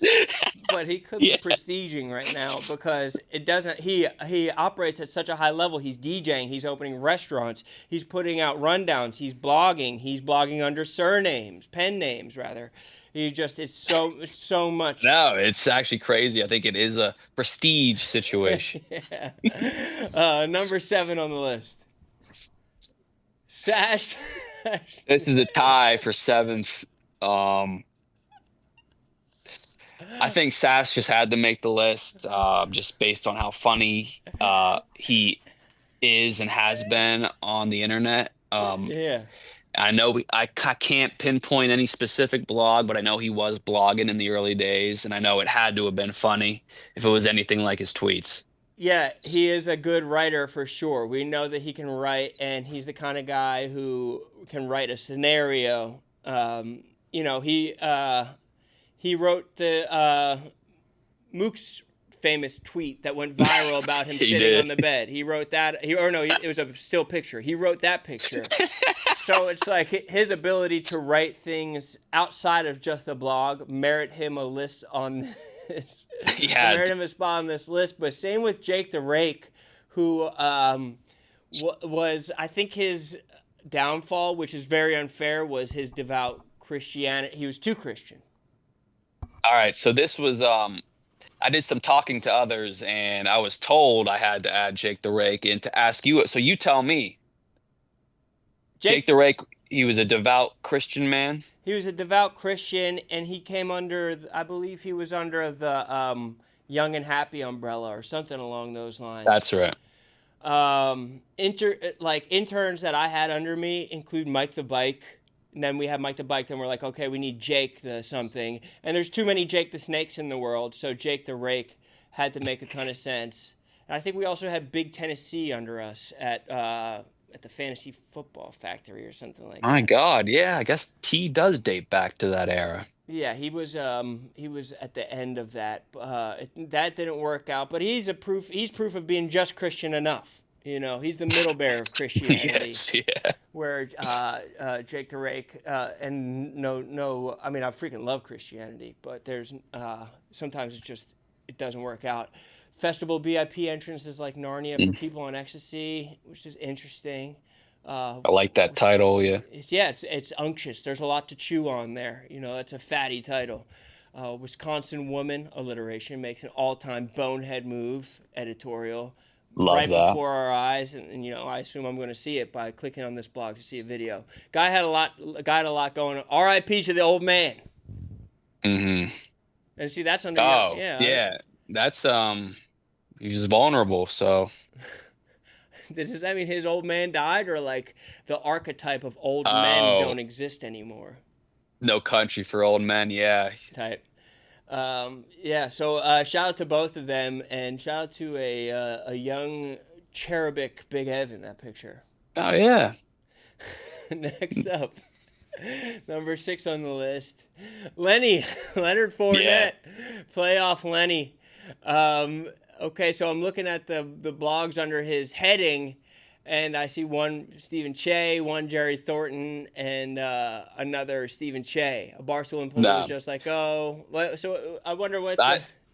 So I made sure he did post a blog. It was a soccer blog. It was an FC Milan blog, and the fact that Leonard Fournette blogs on our site, he had a blogger profile. His picture was like a car selfie with a hat on. I'm surprised just the fact that talking politics with that type of selfie. Yeah. So he is a Barstool blogger. It was a damn good blog. Yeah, he's great. And I think that warrants him to make the list. How old is he? Do we have an idea of how old playoff Lenny is? My guess is he's still under 30, which would. I think he's 29 or 30. I think he's 31, maybe. 30. No, they said 30 on the dot. Tyler said, which I mean, he's like basically like Tommy Smokes' graduating class. So fun. It doesn't make any real sense one way, either direction for that one. But shout out to our coworker Leonard Fournette.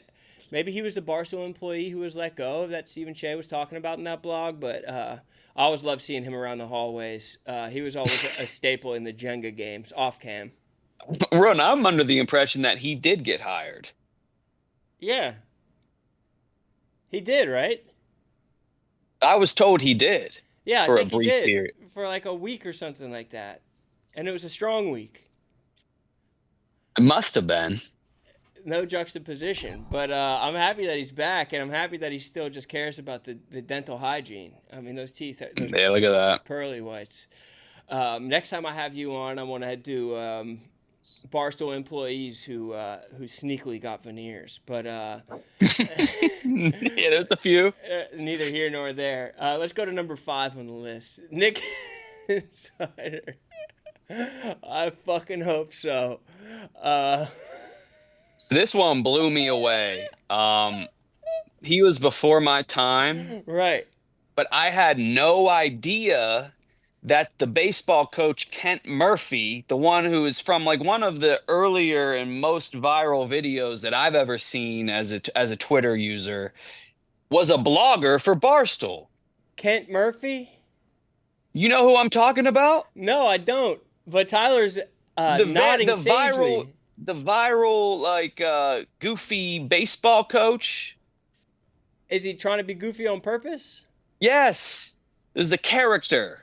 Oh, yeah. I think I know who that guy is. He was a Barstool blogger? He's Nick Insider at Barstool. What? Yeah, I did my research. He was one of the original Barstool LA bloggers. What the fuck? Him and Heath.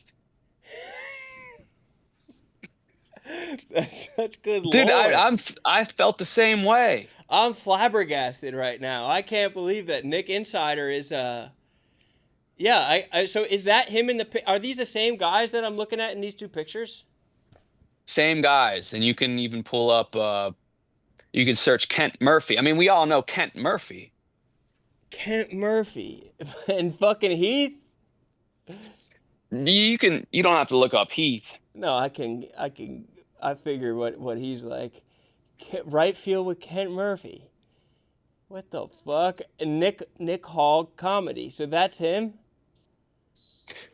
Listen, I now know just as much as you because that's the extent of research I did. But 5.9 million views, though. This guy was not playing. So maybe that's how he got his start. Unbelievable. Nick Insider. Wow. And so did he start? Wait, who's Rodrigo? Rodrigo. I It's mean, a Cuban man. I'm seeing Rodrigo right there under I fucking hope so. But I don't know who Rodrigo is. Yeah, I didn't realize that we had dipped our toe into the Latins. But it has been confirmed that he was an active blogger who came with a lot of controversy. Unbelievable. Let's get to number 4. Nick. Oh, no, also number 5. Oh, this is number 4. Okay. Nick They're Turaney. tied, yeah.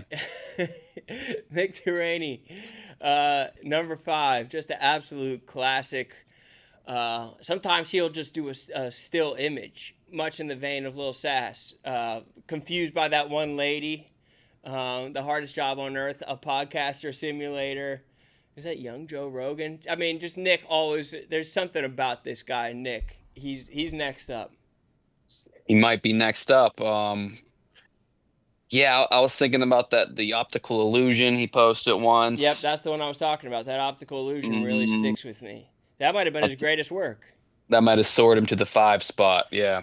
Also, he writes. He's generous with the pen, and shallow with the pussy. And that's the reason. That's the main reason I added him. He has sacrificed many paragraphs and sentences to me in the early days. To you? Yeah, and I guess he was giving me graphics. I was doing like top 50s of states, and he was collabing with me. So the least I can do is give him number 5. He's written for everything on fantasy. And he's written, Fantasy Football for everyone. Factory. We used to do something. He wrote the bulk of it. He'll write the stuff for Part of My Take. Like he wrote the stuff with Brandon. He writes so much fucking stuff. It's almost like I want to heal some type of wound inside of him to let him know he's loved and doesn't have to please as many people. You know what I mean? You gotta stop. He has to heal that wound, bro. You are enough, Nick. I want to just sit him down and like cry while I hold on to his like the sides of his face and just let him know you are enough, bro. You don't need to continue to pour into people at this level. You're so generous with the pen. Shout out to Nick on the tied for 5 spot. Yeah. Number 4, Jerry Thornton. Jerry Thornton had to be on this list because of his ability to get guys horny through living vicariously through preteens. Yeah, absolutely. You hit the nail on the head. I don't know. I was going back through the sex scandal stuff, and there's nothing else like it on the web. Shout out to Bob Stromboli, just super chatted us $49.99. He said, I was here on the dock in Florida, and me and the manatees want to celebrate and give our congratulations. Keep repopulating the world. Shout out to Bob Stromboli. Shout out to the manatees. I don't get that money, but I appreciate the $49.99. I think it just $49.99 is insane. Like that's a fucking half year of Spotify. That's so generous. But back to shout out to Bob Stromboli. He's like this fire off in the fucking chat for a bro that's giving out cash like that. Jerry Thornton had kind of his legs cut out from under him that he's not allowed to make his top dish, which was bread and butter. His bread and butter has been robbed from him, but he still persists. I think he's still on top. He's still towing the line. He's an easy top 4. He's a true OG, and I think a lot of people come to Barstool and use writing as their foot in the door, and then they matriculate to the spoken word or the visual arts. And he's always been a man who said, I'm going to put my fucking pen to paper, push down on the keys, and he does an incredible job. And even, I mean, he's gone through incredible tragedy. I think he lost a couple of his brothers, and it just shows how long he's been in the game, how dedicated he is to the game. Shout out to Thort.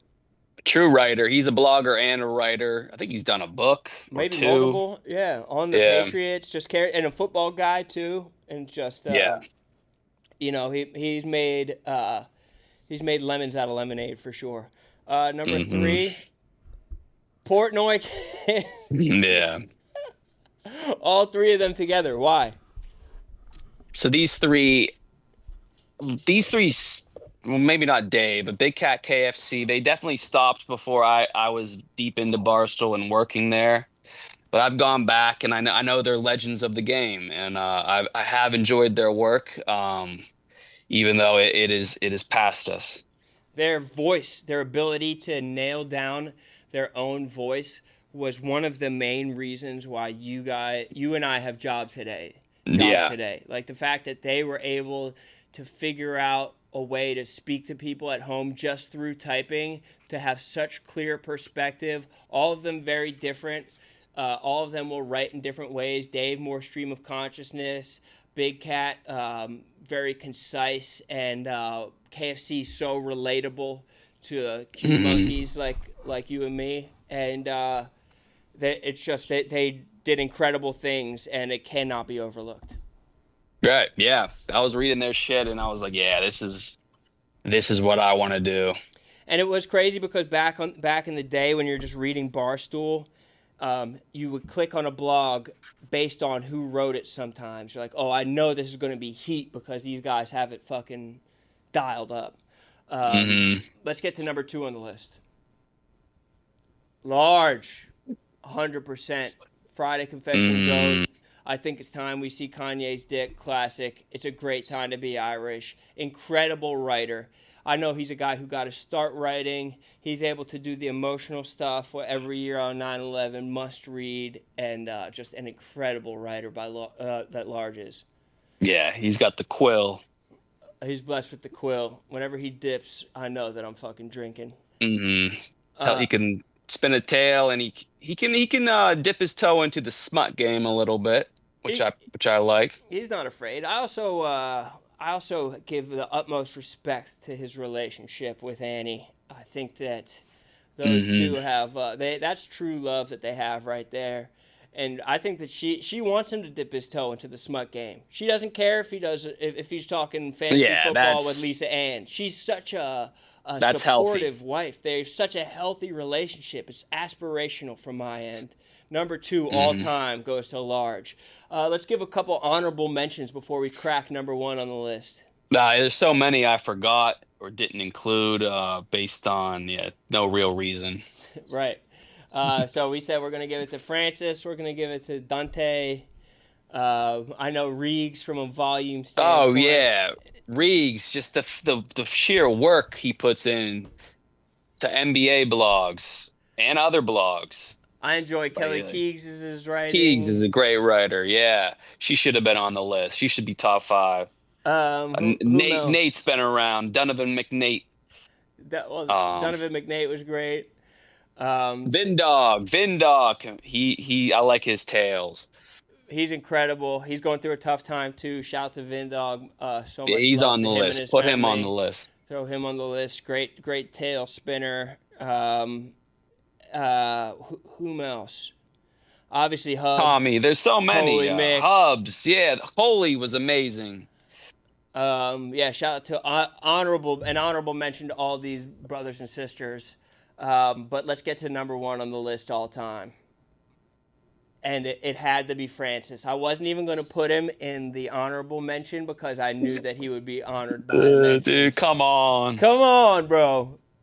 Come on. Francis's ability to have a joke in every line is truly unparalleled. He's an incredible podcaster. He's an incredible stand-up.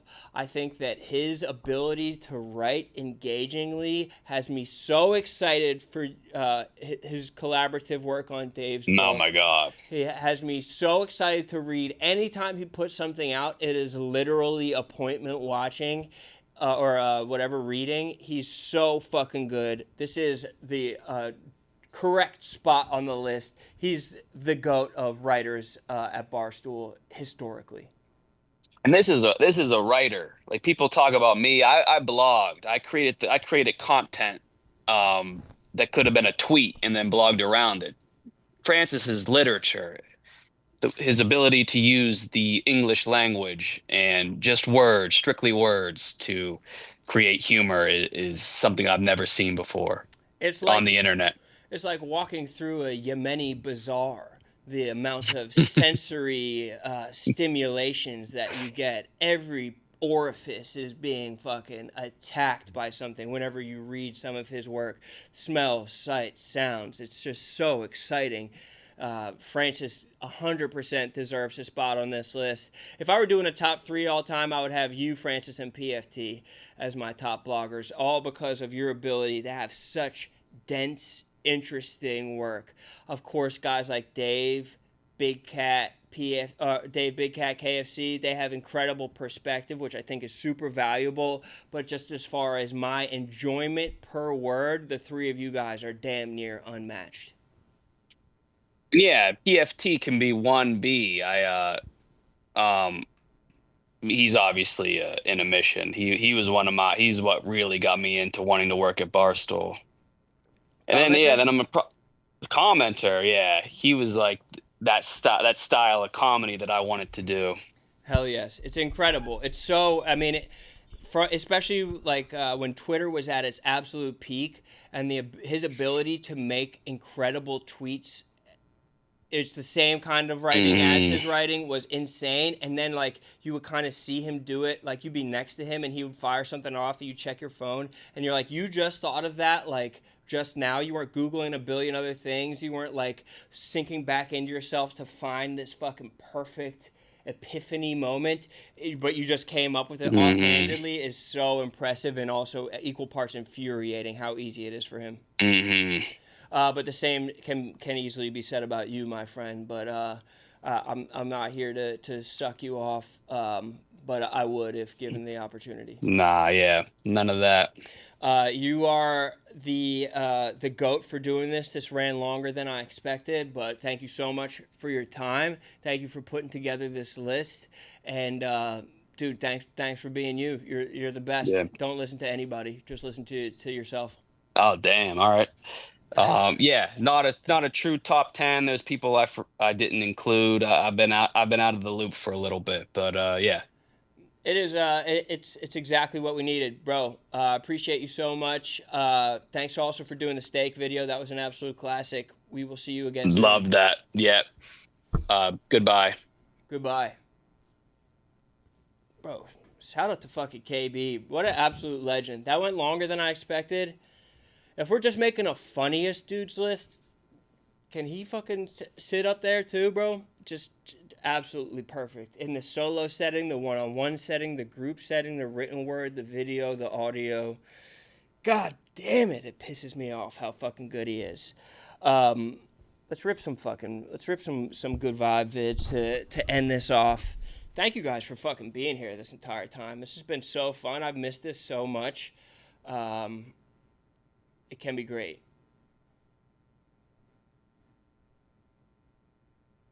This can be great. Let's hit some of these videos. Tyler, do you have any that you're like, oh, we gotta watch that one?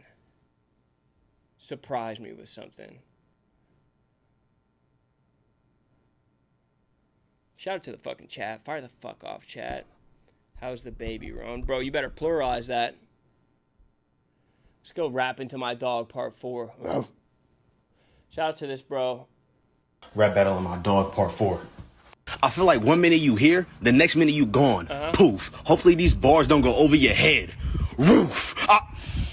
If you wanted to fight, just know that I'll parry that. It's crazy how my dog turned into a scaredy cat. It's Return of the Mac, like my name was Bernie. After this, you gonna need an attorney. It seems in this battle, you embarking on a new journey. When I hold your leash, you ain't going nowhere. It's different how I grip that. And then I take away your puppuccino, but you ain't gonna get your lick back. So you wanna go again? Really, dog? Think you could beat me? You must be silly, dog. You know my bars is cold. It'll leave you chilly, dog. You hungry? I'll give you something to eat. Take you out to dinner. It'll be my treat. I'll give you a knuckle sandwich again. Bon appetit. I'm number one, so you ain't at the top, Fucking dog. go. Trying to jump on me will get you hitting your top, dog. Take notes. Make sure that you watch, dog. I be outside guarding the property like a watchdog. You thought you could take the heat. Now you think that you hot, dog? You must admit you playing catch-up, so you kinda meant to be a hot dog. Good God. Oh my God, bro. As one of the forefathers of battle rap and things that can't battle rap back, God damn, that was fucking cold. Holy shit, bro. I fucking love it. I fucking love it. Get that corn out of the chat, bro. Get the hot dogs in the fucking chat. Don't fucking play with him, bro. Dude needs to see Carter Deems. Carter Deems would go hard, bro. Oh, that's another thing. Nicest. Coming back. Doing another season of The Nicest. What battle rapper should I include in The Nicest compliment rap battles? I'm about to put this specifically, maybe even these exact words online. If you're a battle rapper who wants to be a part of The Nicest, hit me up. I'll also be hitting up battle rappers who I want to be part of The Nicest. Coming to New York this summer, we'll be putting out The Nicest on Rone.com. It's some of the best content on the internet. The best battle rappers in the world being nice to each other. Turning the entire paradigm on its head. Bring back the fucking nice. Get the fucking hot dogs going in the chat. We're doing it, and it's going to be absolutely incredible. I cannot wait. We've done it. There's been 3 events already. This will be the 4th event that we throw. It has been good every single fucking time. Gone viral every single time. Gotten the eyes on it from all across the world every single time. I fucking love it. Who else can we get on here, bro? Maybe the no petting video, bro. This one really fucking tickled me. Bring back BSN, Barstool Shop. That's not up to me. This is hilarious.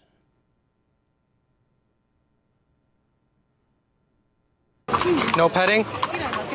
No pet? Can I pet? Real quick. That could be sexual battery, right? That could Sexual? just take you to jail. I asked you.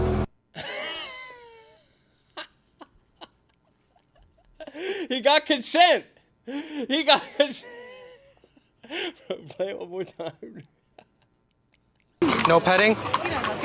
No pet? Can I pet? Real quick.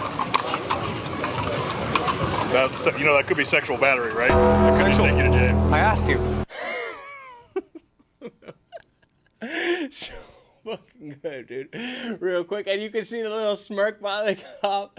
But it's like, yeah, he did ask, bro. He had consent, and the fact the guy was so quick. I don't know if he had that like queued up, like if he was ready to go with that, or if he thought of it on the spot. But that is literal genius level trolling. So fucking good, bro. He got that cop good, bro. That's what you get, bro. That's what you fucking get, these cops, bro. He literally, he asked. What can we say, bro? He literally asked. Let's get these Joshes. I thought these were so funny, bro. These Joshes were so fucking good. Hey, just put the fries in the bag!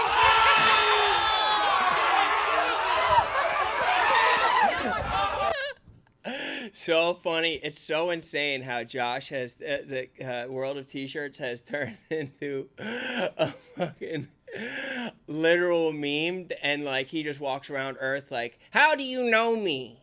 How did you know I was going to be here? It's like, dude, you post everything you ever do online everywhere. Why are you saying that?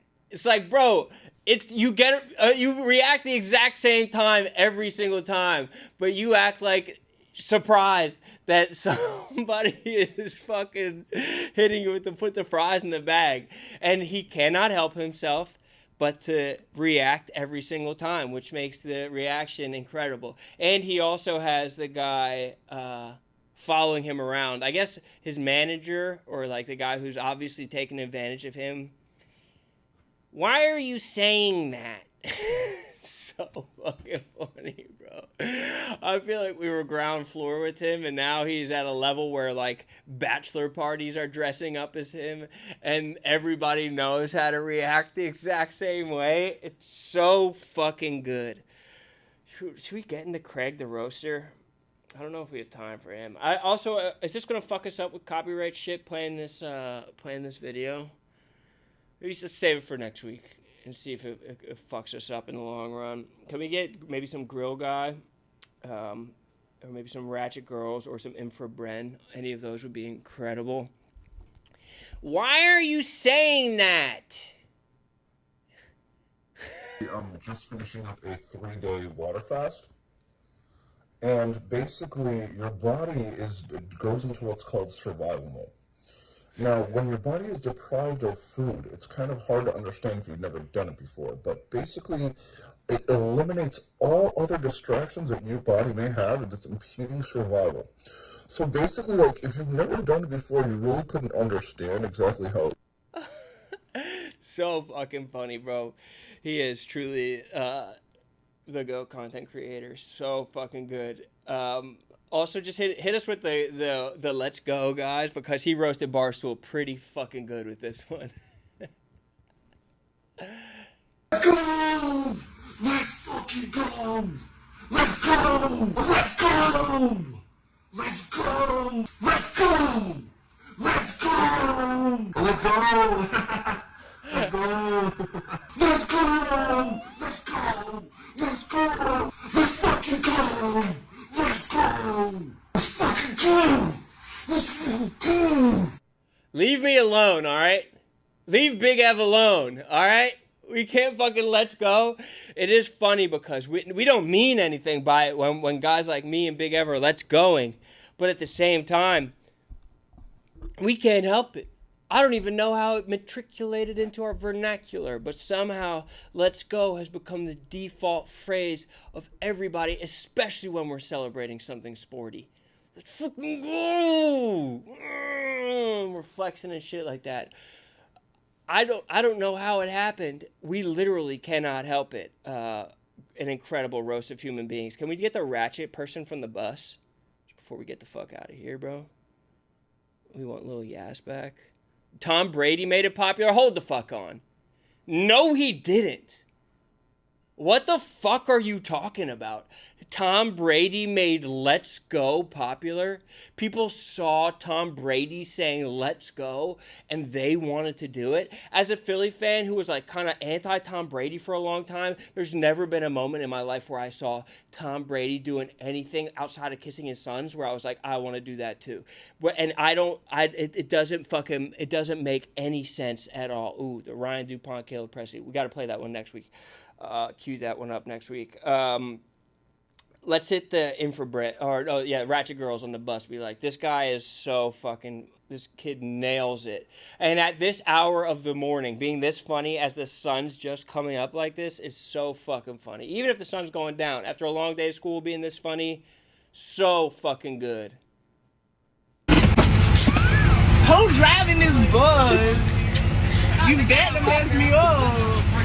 Better beat you up. The friend, like, stop playing with me. What you mean I can't eat on the bus? You acting like I'm about to clean up. Better eat my chicken. The friend, I ain't learned how to drive. So fucking good, dude. I think one of the comments was like, he's making fun of someone like super specific, but it's so universal, and it like transcends all races. Like there is a black, white, Latino, every flavor of ratchet girl. Who's driving this bus? So fucking good. Oh my god, dude. I wish I could just stay here and fucking watch videos with you guys all day, every day. It's so fun. But alas, there are other things that we need to do throughout the day today. Shout out to you guys for watching this. Shout out to you guys for being in the fucking chat the entire time. Shout out to KB for coming on. Shout out to Meek for being part of this. Shout out to Tommy for being part of this. Fire it the fuck off in the chat, dude. We're back and we are going to create momentum. All right, we are not going to ask for momentum from other people. We are going to create our own momentum. We are going to bust our ass. We are going to realize that we live in an age of abundance where all good things come to us at all times. We're going to prove that this is something that we can manifest and create on our fucking own. Shout out to Barstool, shout out to Barstool New York, shout out to the fucking chat, shout out to the producers, shout out to you at home watching. We'll be back next week, Rone.com.